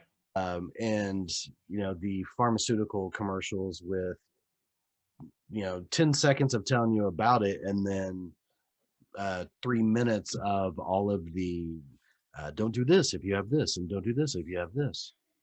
It's awesome that they would put a pharmaceutical commercial in the Modern Family office style current day. It's awesome. So smart. I agree. So I found it here. Nexus that's the internet hub that was in Oslo that Tony Stark used to find out who was hacking. Nice. The codes that turned out to be Jarvis. My memory. Jarvis lost across the internet, basically. Next thing you know, we're back with the twins and Agnes, and she says, "Penny, for your thoughts," and he says, "I like it here. It's quiet." Well, before that, okay, here's going to be the first of my why I think Mephisto's had some hand in this episode. Because Billy's petting the bunny. The bunny's name is Senor Scratchy. Another name for the devil is Nick Scratch. Old Scratcher. Old Scratch. The devil in the comics had a son named Nicholas Scratch, who he collaborated with Dormammu and Nightmare sometimes, and he was a frequent enemy of Agnes. So Agnes could be, maybe trapped him in a bunny form, because that would be like one of the most powerful witches in the Marvel universe to do just desserts, or it could be nothing. But I just found it odd his name was Senor Scratchy. So who calls the devil Nick Scratch? Old Scratch. Scratch. Old Scratch. That's an old term for the devil. I have never heard that before. So it's an old time term. And then his son's name was Nicholas Scratch, or Nick Scratch. One of his sons. Another one was Damon. So it'd be like Saint Nick, and so Santa, if you rework the letters, is also Satan. Therefore, I don't know. That's right. No, that's right, church lady. Woo! Shit, we're getting deep. All right. Woo! Jimmy, woo! Shit, we're getting deep. Jimmy, woo! But yeah, then she talks about Senior Scratchy, and Billy tells her it's quiet here. He says, "You're quiet, Agnes," which means he can read everyone else's thoughts. Agnes is somehow shielded from him.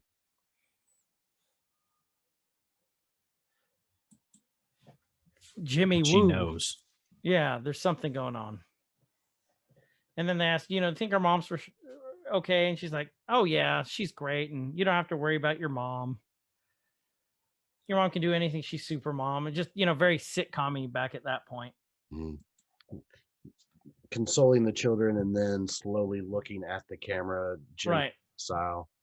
And then of course she has the best lines in this episode. She really does.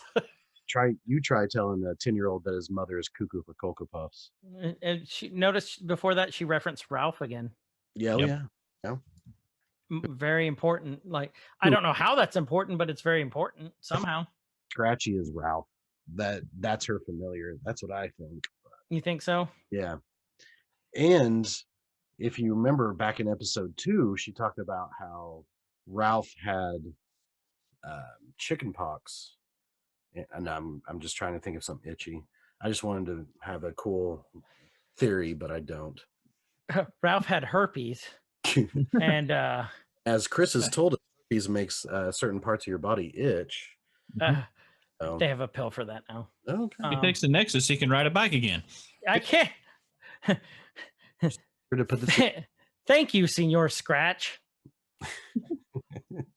Third thing, just going back to the Nexus thing, because that's still rolling in my head right now.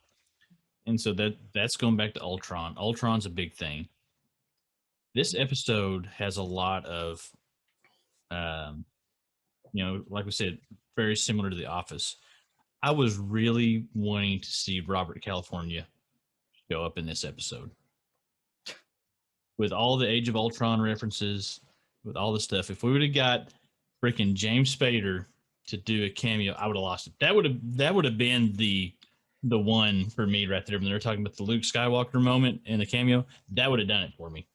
If he would have just shown up and done his Robert California thing in the Office episode, I would have been happy. I could have died a happy man. So next thing we know, we have Monica suiting up, getting in the vehicle, and she gets in. Basically, there's not a lot of dialogue that's important during this part until she gets in and starts going towards the hex. And Jimmy asks, is this thing going to work? And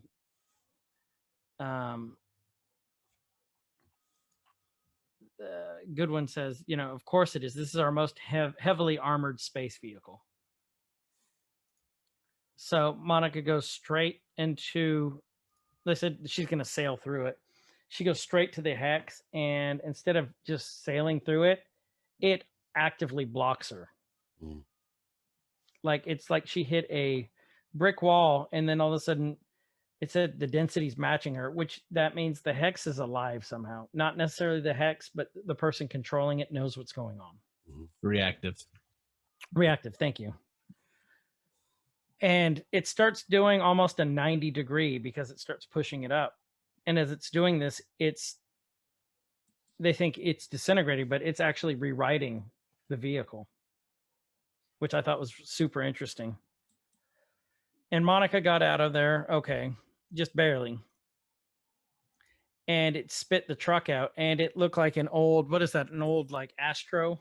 Yeah. The front of turned into like an old Astro. That is an Astro, isn't it? With the fake wood paneling and Yes. Mm-hmm. The old Astro van. Yep. And then it flew it, and Monica's like, I'm gonna get through, and Jimmy Woo's like, no, come back. And of course Monica runs straight for it. Yep. This is such a cool scene. It was. So when she's going through, you can see all her past lives, quote unquote, I'm doing air quotes, past lives, the ones in the hex that are following with her, along with her. And then did you guys catch the talking? Do you remember what they were saying? Well, it's different parts of her life whenever she's had to overcome things. So overcome hard points in her life, it seemed like. Like her mom was telling her, you can do it.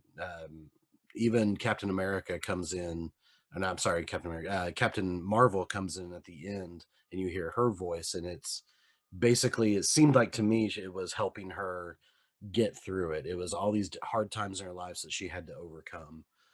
That's how I took it. I like the Fury quote out there. Where he says, I do too. Only if you learn to glow like your Aunt Carol. Foreshadowing, like 3 seconds away. And then you see Carol talking to her, like you're saying, her mom talked to her, and all of a sudden as she starts pushing through, when Carol starts talking, that's when all of a sudden all those personalities pull together, and Monica's eyes start glowing.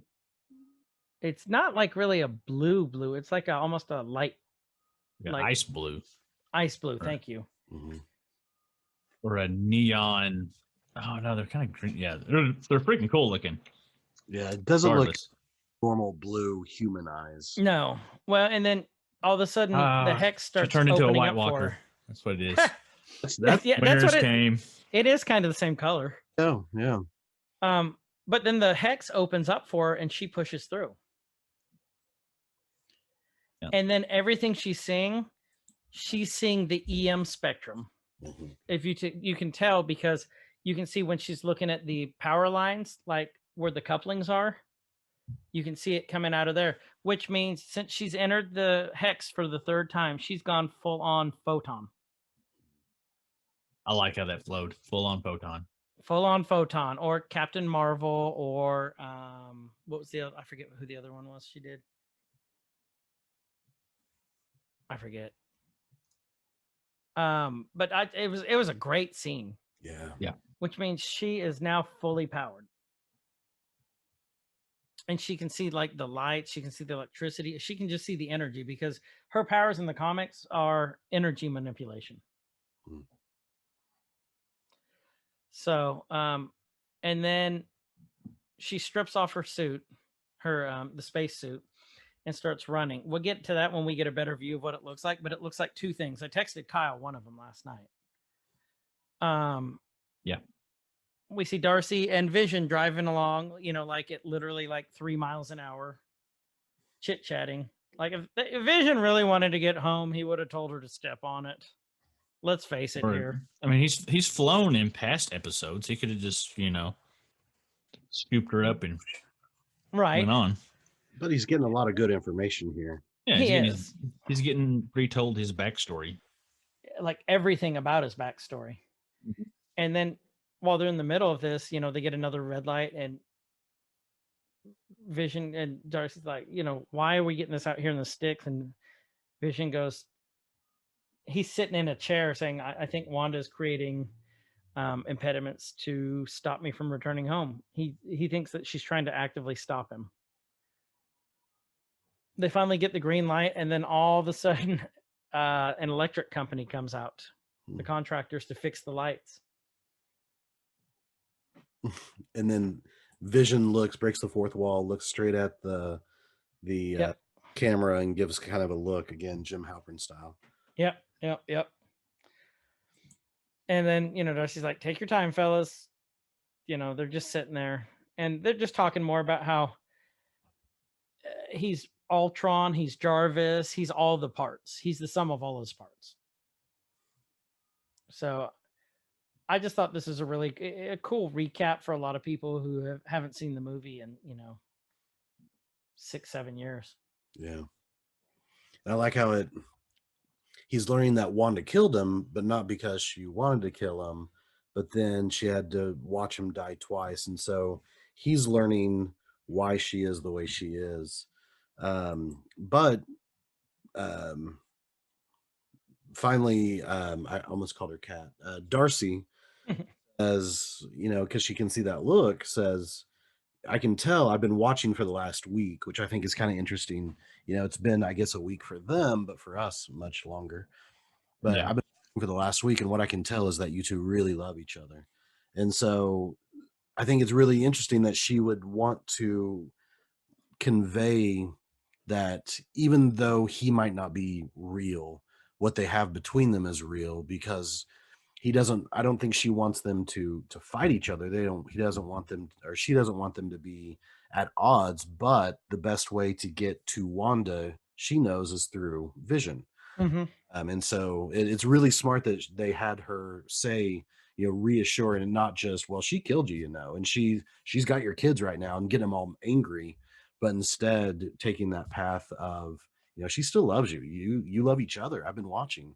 And it's a great way to try to relate to somebody who is either depressed or having a breakdown, not be confrontational, but come at it with the love.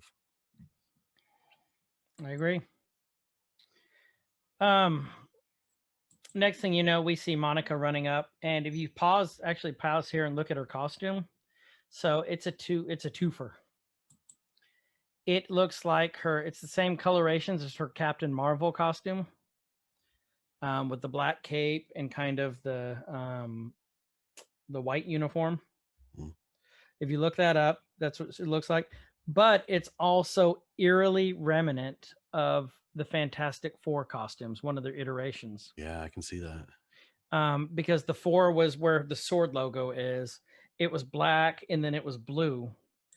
And if Reed was the engineer who designed that vehicle, it would make sense he would also design maybe their space uniforms to prevent, because this is going to be part of her uniform that prevented like any sort of radiation or something hitting her. It makes sense after the Fantastic Four got caught by the cosmic energy, Reed would create something to stop this from now on. So that's why I think it's kind of a twofer. Why I still got hope that it might be Reed Richards we might be seeing, because it does look eerily similar to the Fantastic Four uniforms. I can definitely see that. So a couple of things that with this, with Wanda, getting angry and using her hex powers to throw her out, and then throw Captain Rambo out. But of course, Captain Rambo does the superhero, knee that Deadpool makes fun of in the Deadpool movie. Right. Lands the superhero landing. But couple things. One, so what color is Wanda's powers? It's red. Right. Right. Mhm. We're seeing what color is Captain Rambo's powers. It's blue. All throughout this, we've seen red and blue, and originally we thought maybe that was for Tommy and Billy, but that theme that keeps reoccurring all throughout this is that red and blue, and this may be the red and blue that it's referring to. Oh. The other thing that popped out to me was, I think that all of us can agree that the best movie, not just best superhero movie, but best movie within the last 50 years was easily BVS. It was just monumental and should have won every Academy Award. In the comics, typically when two superheroes meet, or not typically, but a lot of times when two superheroes meet, and we've seen this in a lot of the Marvel Netflix series, we've seen this in DC for sure, but when two superheroes meet for the first time and they don't know each other and don't understand each other, they typically fight. And that's exactly what we're seeing here. So the two superheroes, not necessarily villains, but and the BVS is just an example. And no, I do not like that movie at all. And I think it really hurt the name Martha. There will be children not named Martha for decades thanks to that movie. But the idea that in this scene we get not only the emergence of Captain Rambo as superpowers and is equal to Scarlet Witch because she stops her, but also we see the colors, and that represents a theme that we've seen throughout so far, and then also that meeting of the two. So I thought that was a really cool scene that a lot of things really popped out to me just in that small scene. Right. I didn't even think about any of that. That's a great explanation, though. Yeah. So you guys do agree BVS best movie with the last 50 years? Oh, hands down. Okay, good, great. I actually didn't mind that movie. The thing that bothered me the most, not to go off too much of a tangent, was Lex Luthor, how it was played, and a lot of that. But I agree. That was terrible. Please, let's never do a Nerkie about BVS. We're going to do one just to annoy you now. On next week's episode. In a month, though, the Zack Snyder cut of Justice League comes out. God, so excited about that. Different universe. Different universe. We saw Granny Goodness and Desaad in it. Yes. But we'll skip I have hope for this, Nerkie. Yes. So, okay. So, like you're saying, they're talking and the whole thing's about Vision, and Wanda starts fighting Monica on this. Backs her up. Then do you guys notice who, as they're screaming, that we have the delivery guy, the same delivery guy who was the milkman and everything else? But did you notice what company he worked for? I did not. Presto. Yeah. Like a magic thing. And then did you notice what their logo is? I didn't see that. It's a rabbit on top of their hat. Ah. I just thought it was kind of a clever little nod. Yeah, and a callback to the second episode, because they had that trick that they were trying to do, but then also the magic. Mhm. Nice. Yep. So, but then if you look, then there's someone in the garden next to her, like kind of looking. It's Dottie. Mm-hmm. Dotty's back. We finally see Dottie. Except she's just very, 2000s Dottie now. But So did you know it, what flower she's working with right there? those are red roses or yellow roses, aren't they? Well, the technical name is Frosticus roses. So Are you being serious? Or are you talking out your ass? I just wanted to be cool with another theory. God dang it. You got me. I'm like, really? But I mean, like, I know we were talking about how Dottie's here, but she hasn't been seen. She's here, but this is like, I don't think this was chance. They just had her watching this, just kind of onlooking to see what's Right. going on. Right. I think there's something more to this. I don't know what the hell, though, at this point. I So really upset don't. that he got me with the scientific name for yellow roses. Frostus. I took that hook, line, and sinker. Now I'm looking at what yellow roses are really called. And it's not that, Justin. It's Frostus Dumicus.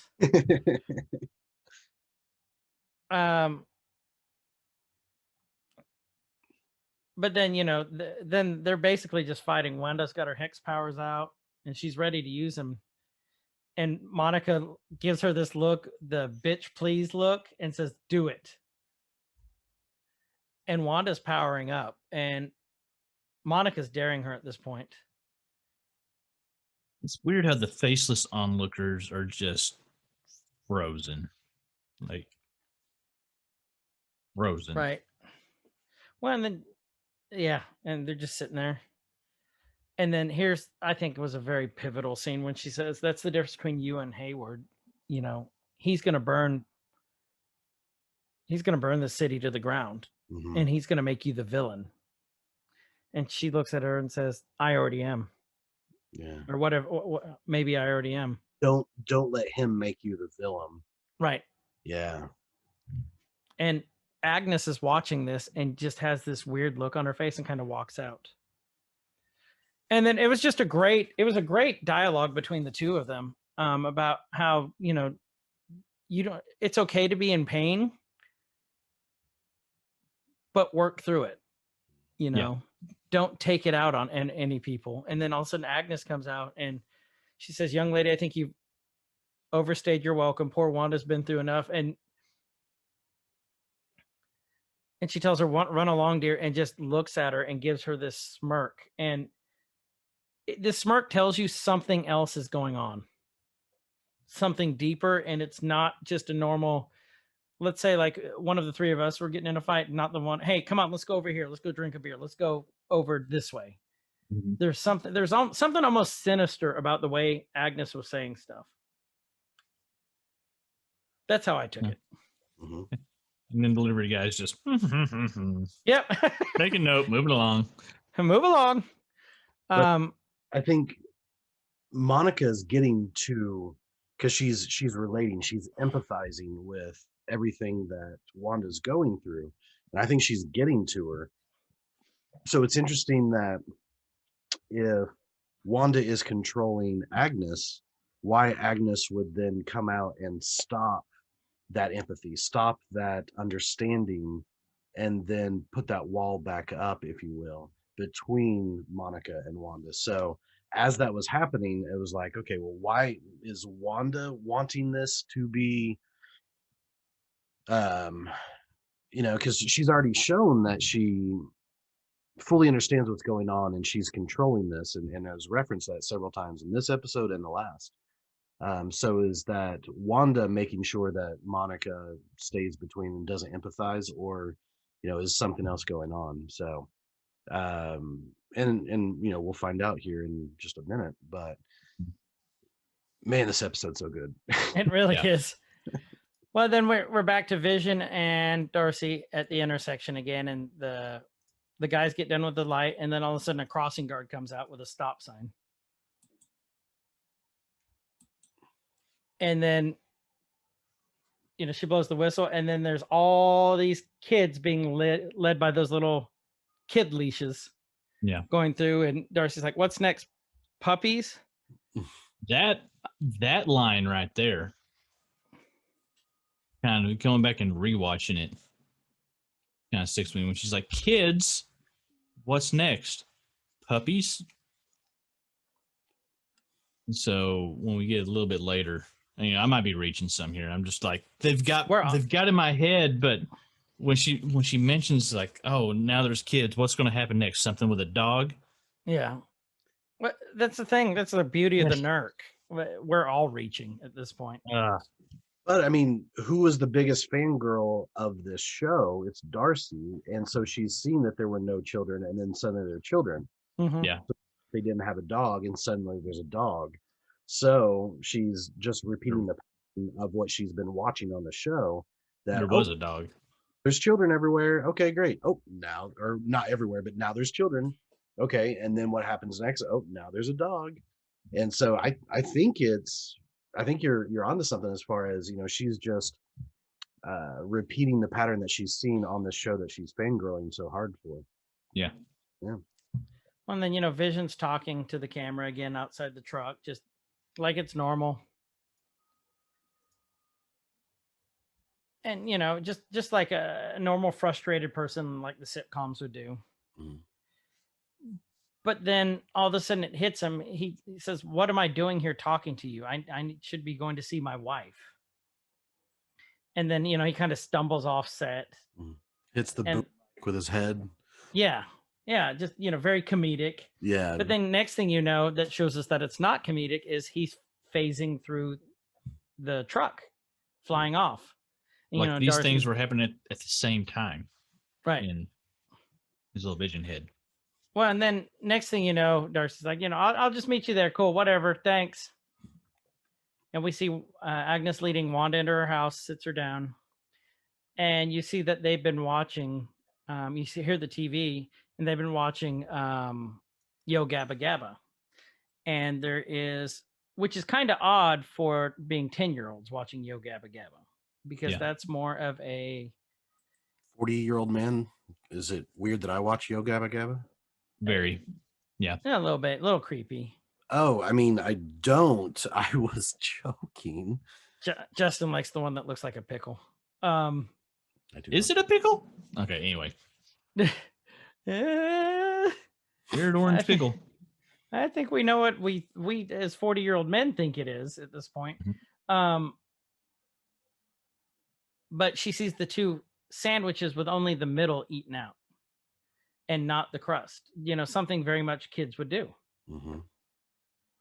I don't know if you guys noticed too by the TV, but she had a one of those Himalayan salt rock lamps.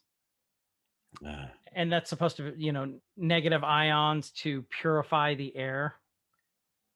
And then I think that statue is supposed to be something else, but I didn't have time to look it up before this. Yeah, I can't wrap my head around what it would be other than it looks like, maybe symbolic of twins. Right. And then Wanda looks over at Senior Scratch. The Yo Gabba Gabba, it's interesting that they chose specifically a scene where, and they even had the music going of jump, jump, jump, jump, jump, jump. I mean, that has to be something. What do you think? That's anything or just coincidence? Or I think it's all related to the stop, or dead. I think it's all related. Yeah. So jump could be something about the nexus of the universe. They jump from, since it's the middle 616, you can jump to any multiverse from the nexus.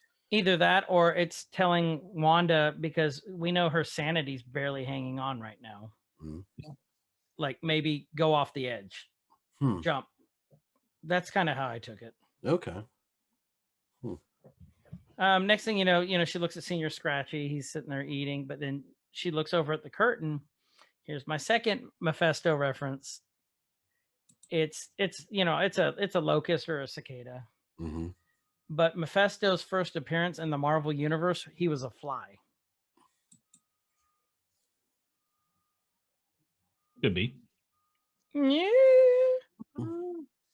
Here, I'm just gonna do this. I'm gonna reach. Reach, but I got it. Okay. bastard. But then one, I mean, he was a fly, but also one of this could be a reference to hell because one of the Plague. 7 kings is the king of plagues. Mhm. I think that was Baal.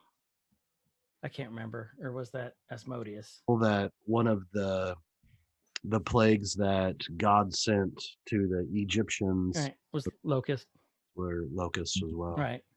I'm trying. One of the kings, 7 kings, is like the god of plagues, and that might be Asmodeus. I don't know, but that's why I kind of think maybe it was referencing that. But yes, it could have been a reach, you bastard. Doing a lot of reaching.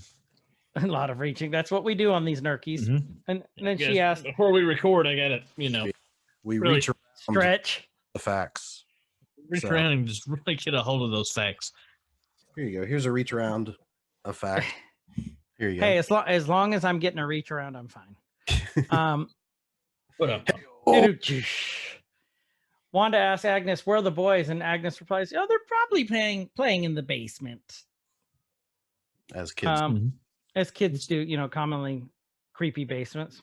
Yeah. So Wanda goes down there to look, and what does she see down there? Looks like a normal basement. She's got a really bad root problem, I think. She does. needs to, that can't be good for the water lines. It can't be good for the drainage lines. Like, she needs to call Roto-Rooter or somebody to take care of this because she's going to have problems. Like, She maybe goes not in- now, but down the line, she's going to have serious plumbing issues. Well, she goes into this canal that's full of roots. It's a root canal. Oh, and it's lined with rock. So my first thought was, living in Oklahoma, that's the first place I'd want to go if there's a tornado. Yeah, it's a shelter. Yeah. I found it more of a root cellar than a canal, but Yeah, I mean that too. no, God dang it. She goes into there more. And then she goes into, it looks like almost like a some sort of chamber. Like a artifact chamber, worship chamber. The first thing that hit me was, if you look at on the ceiling, there is symbols. Looks like arcane symbols in like gold. But the first thing that stood out to me was the sheep's horn. It looks like a little altar in back on the right. Yeah. It's the sheep skull with the horns, which is a sign of the devil. Like a devil's altar. And then it looked like something was on fire next to it. It was glowing at least. And then there was some sort of clock there too. Mhm. And I could not tell what time it was stuck at. And But there- I That's think something it we was need the to go 240. need to go back and look at, because I haven't looked at the clocks throughout the series, but I had read that all the clocks are like set at a specific time. And for this one almost looks every like episode. it could be stopped at 240, like the Strucker watch. So the symbols that are up over each of the archways, I was wondering about that, if those were some type of like Wiccan type of, witch type of symbols, or if this, because I just don't know enough about that lore, and I don't know enough about Marvel lore to know if these were something dealing with superhero or villains. But I thought it was interesting because the light is shining on these gold not logos, but symbols that are over each of the archways. And So- it's really only on that level too. It's only over those things, Right. specifically. But then you look, and here's what I thought was really interesting too: is she's walking around looking at stuff. You see a cabinet full of arcane, like looks like skulls, and then there's a book that is glowing. What was everyone's first thought of what that book looked like? Necronomicon. Yeah, That's what I that- thought. yeah. Well, I went with being the Marvel Universe. I thought it was the Darkhold. Yeah. I Well, heard you guys would have known what it was, but that's like, I saw that. That's The Darkhold written by the devil, on so human flesh. Lilith was the keeper. But yeah, no, it's I thought the Necronomicon too, but being not Marvel Universe, I'm like if that's the Darkhold, we're definitely into occult at this point, which we knew we were, but this just cements it. And then seems like it's bringing in the mystical with the cosmic, which I think is really interesting, because they could have had anyone be the protagonist, or well, not necessarily protagonist, but be the good guy, and they chose Captain Rambo, who was cosmic. So I think it's interesting, the idea of mystical and cosmic, and I equate this to DC stuff because that's what I know better. But the biggest, Superman is invincible pretty much, but the only thing that he is really susceptible to is mystical powers, magic. And so that's what my first thought was why would you have cosmic and mystical together, not just have all cosmic or all mystical? So I think it's really cool how they're doing that, but it could bring in, Marvel has quite a bit of vampires and werewolves and different things like that throughout their Morpheus. You got Morpheus, you got Blade, Morpheus, Dracula. And so this might be a way of bringing in some of those other mysticals, Deacon Frost, plot points all throughout different Disney Plus shows coming up later that we don't know yet. Well, we do know the Morpheus movie is about to release. True, yeah. With Jared Leto, but I don't think that's set in the same universe. I think that was still the Sony universe. The Venomverse. Yeah. So I think it is too, but I think they're planning on. I don't know. I think they're planning on bringing him in because I've heard Venom's supposed to show up in Spider-Man 3. So I don't know. We'll see. But then all of a sudden, Agnes walks down there and she goes, Wanda. My favorite line, you didn't think you were the only magical girl in town, did you? And when I think magical girl, I think like Sailor Moon and stuff like that. But this was just funny. Yes. Agatha now. It's going to be hard to break from Agnes to Agatha. She looks like disheveled. Like her hair's kind of a little crazier. It's like she's not as like put together as she has been, like leading up to this. Like she's never been like super prim and proper. Like a couple episodes she kind of was, but like she looks like she's been through some shit. Like, and she's wearing, I mean, very much front and center. We can have that brooch. She's petting Senor Scratch like a cat too. Have you noticed? And then she says the name's Agatha Harkness. Lovely to finally meet you, my dear. So we were right. One of our predictions hit on this. Yep. She is Agatha Harkness, which is the oldest witch in the Marvel Universe. One of the most powerful, too.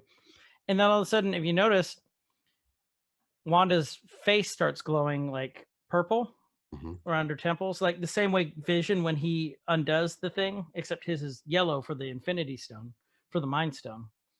Agnes is, we're assuming this is Agnes, and Agnes has her own creepy music, which actually I actually love that. This is such a cool sequence. I just love this sequence.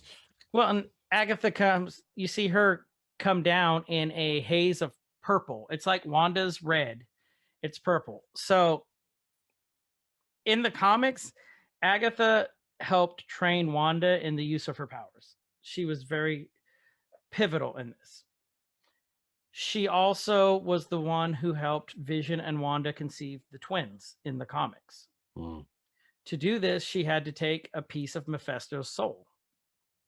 So she's very, very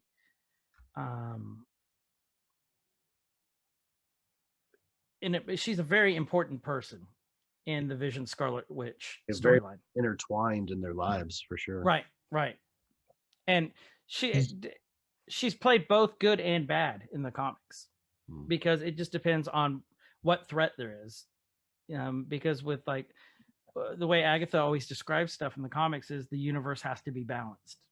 For good, there has to be evil. For evil, there has to be good. And you have to balance them out. That but you see balance Agatha talk. Yeah, very Thanos-y. Yes, exactly. And then, Agatha comes down and then all of a sudden just changes. And again, you see the brooch front and center. And it's the first line of the song is "Who's been messing up everything?" It's been Agatha all along. And then it's Agatha all along is the name of the show. And it's very like goopy lettering. Hmm. Who's been pulling every evil string.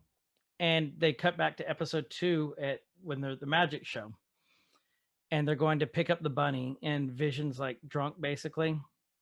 And there's Agatha sitting there with her hand, like doing like a Wanda almost, like how when Wanda releases her hex powers. Agatha's doing it, except it's all purple. And it, it shows Agatha Harkness, and she's insidious. And then when Herb was trimming the bushes, she did something to the back, and the purple went up behind him, and she did the smile. And then Pietro, when he showed up at the door, what's behind Pietro? Her. And the purple It's all smoke, the purple. which to me, okay, on this part, this to me means she couldn't. We know it's Agatha is the mastermind behind all this, trying to not even necessarily break Wanda. I think my theory is she's trying to keep Wanda together at this point. She is messing with her, but she's trying to give her back stuff that she's lost. It's kind of what I'm thinking. Like I said, you guys probably think something else. No, I can see that. I don't see her as the way the character portrayed. I don't see that playing out to be a big bad moment at all. I don't know, because I mean, the song says who's been messing up everything, and if she was an ambivalent force, if she was a force for good to help, then she wouldn't be messing up anything. So I don't know. I think this song and this whole scene from here to the end, I think, is showing how she keeps throwing a wrench into everything. I don't know, but I don't know either. by throwing that wrench in, she's allowing others to be able to come in. So I know. Well, with the Pietro thing, I think she hasn't been able to. I think she's trying to give Wanda again what she wants, because Monica mentioned her brother and her how she missed her brother and how he died. And then I think she wasn't able to pull our reality's Pietro back, so she pulled in the Fox universe's Pietro. I still think he's Pietro. He's got the super speed that you can't. No one else in this town has these powers right now that we know of. Breeze too. Right. And so I think it's Pietro, and I still hold to he's the Fox universe's Pietro, and Agatha couldn't fully pull in our reality's Pietro. Maybe her. Does that make sense? Yeah, it does.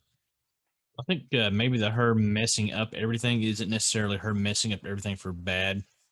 Maybe her messing up everything is messing up what Wanda is trying to do, which may be inherently not good. May not necessarily be evil, but whatever Wanda's doing isn't necessarily, it's not great. And so the stuff that Agatha is messing up is she's not, like I said, she's not messing up for the bad. She's kind of doing little nudges to correct her to keep her from going completely off the rails. Right. And I mean, that could be it. And I just realized something here too with Agatha outside. Did the house address change?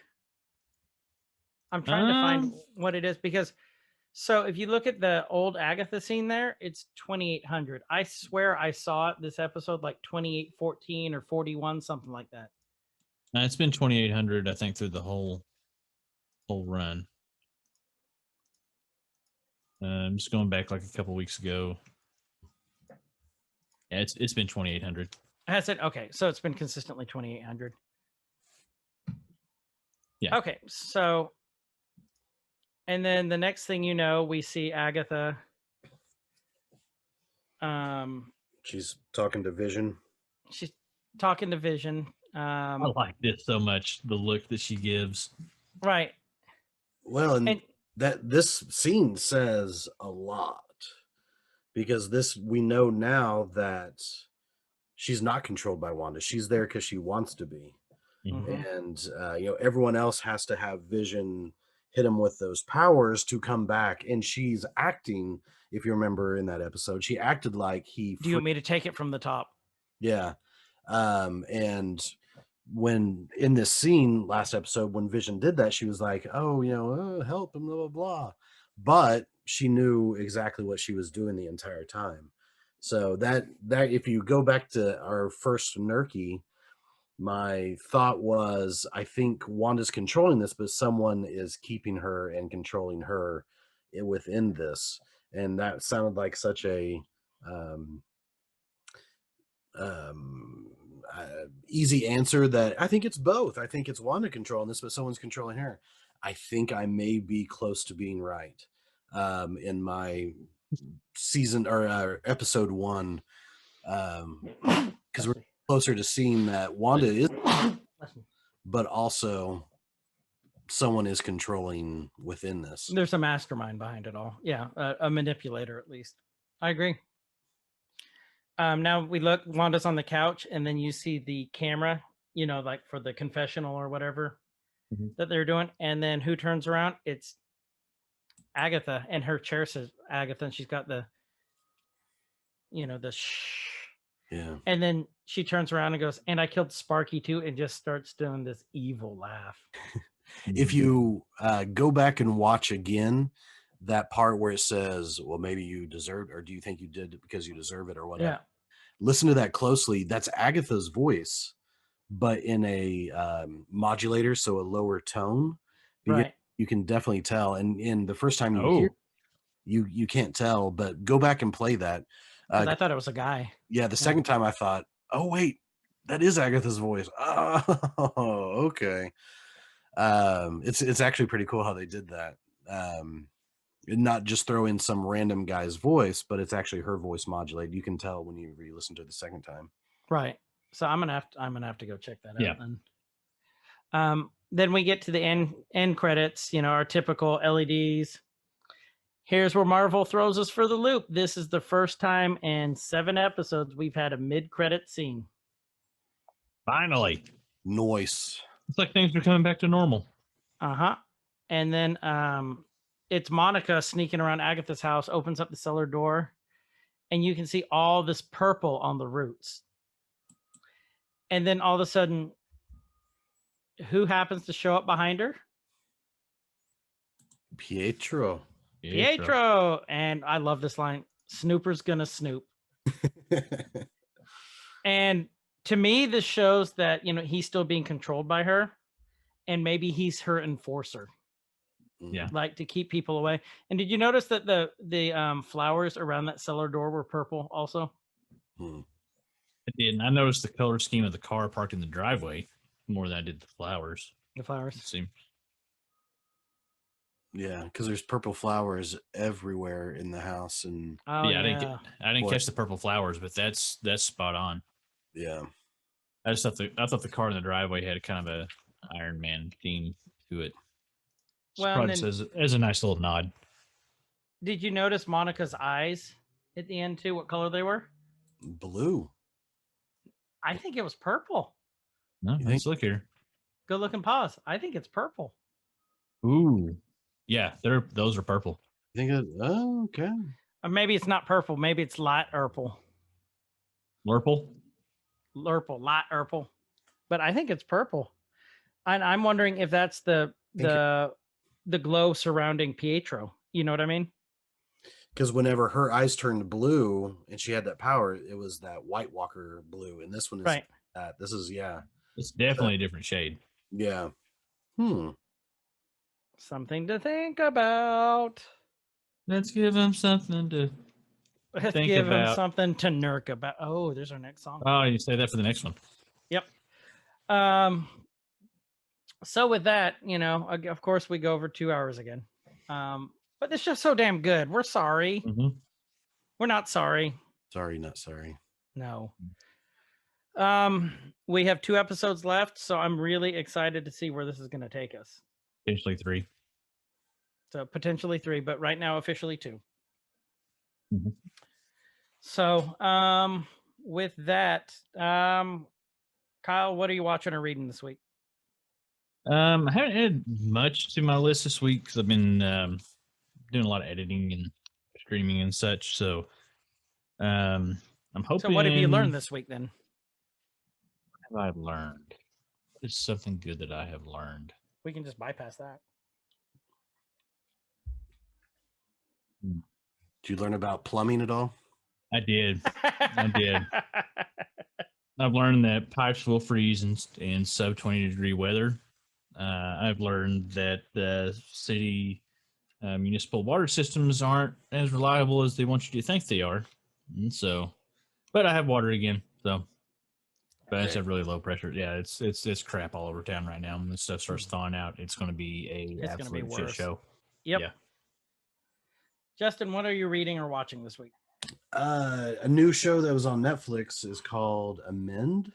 It's not sci-fi nerdum type thing, but it's really good. It's looking at the 14th Amendment and how it's been enacted throughout the course of the United States and 14th Amendment of the Constitution. And so if you want a good read, or I'm sorry, good watch of excuse me, a good watch of an entertaining way to look at the Constitution, and which I know people are already starting to like click off, but and how it relates to people of color and women and different minorities. It's really really good. So it's hosted by Will Smith. It's written by Larry Wilmore, Oh, that's cool. and has a lot of different actors and people on there. But I thought I knew quite a bit about just history in general. And every episode I learned something new. I'd look at my wife and be like, "Oh my God, did you know that? I didn't know that either. Did you know that name? I didn't know that either." So it's a really cool watch, especially if you're interested in that topic. Oh, cool. Well, I'm watching this week. We started watching The Chilling Adventures of Sabrina on Netflix. Mhm. I'm a big Archie fan anyway. Love the classic, Archie's Americana, just down wholesome stuff. And this is not that at all. I mean, this is just frightening devil worship. Like, it's a great show though. We cannot stop watching it. It is a great show. Each episode's about an hour. Next thing we know, it's like 12:30. And so that's what we're tired as hell in the morning, but it's still really good. Justin, what did you learn this week? Oh gosh. You can default to your other answer too, because it seems like you learned a lot from that show.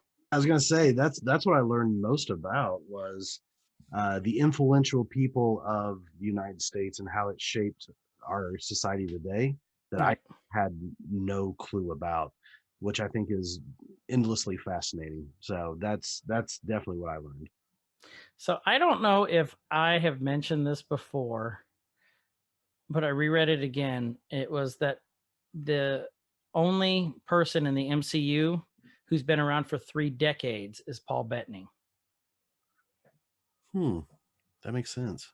He's the only he was Jarvis in Iron Man. He was Ultron in Phase 2. Or not Ultron, Vision in Phase 2. Oh yeah. Phase 2 and 3. And then he is Vision in Phase 4. So he's the only MCU person to be around for 3 decades. So far. So far we know of. Dun dun dun. Bum, bum, bum. With that, you all, thank you so much for sticking around with us and listening to our Nerkie. I know it's a long listen, but we appreciate you. Thank you guys. So Make sure with you that, join the Discord, join the discussion, help us vote on what Justin needs to bedazzle across his ass before the run of WandaVision is over. And yeah, thanks again, Justin, for I like the talks. I like really getting deep into the details of this because Mhm. we have 3 different angles looking at this, and it's crazy that we can break down. We could spend 2 hours breaking down a 30-minute episode. So So yeah, I think the same. Yeah, So- thank you for having me. So, well, guys, with that, we will try and get another Nerkie out like the next day after the Friday episode. That's the goal, at least. We have lives, as hard as that is to believe, with as much content as we're putting out lately. But we do. So we'll try our hardest to get it out. Yep. So thank you for listening to Every Man's Guide to Nerddom. Our Nerkie, I'm Chris. And I'm Kyle, and you guys have a great day. Nerd culture rise up. It could get elevated. Nerd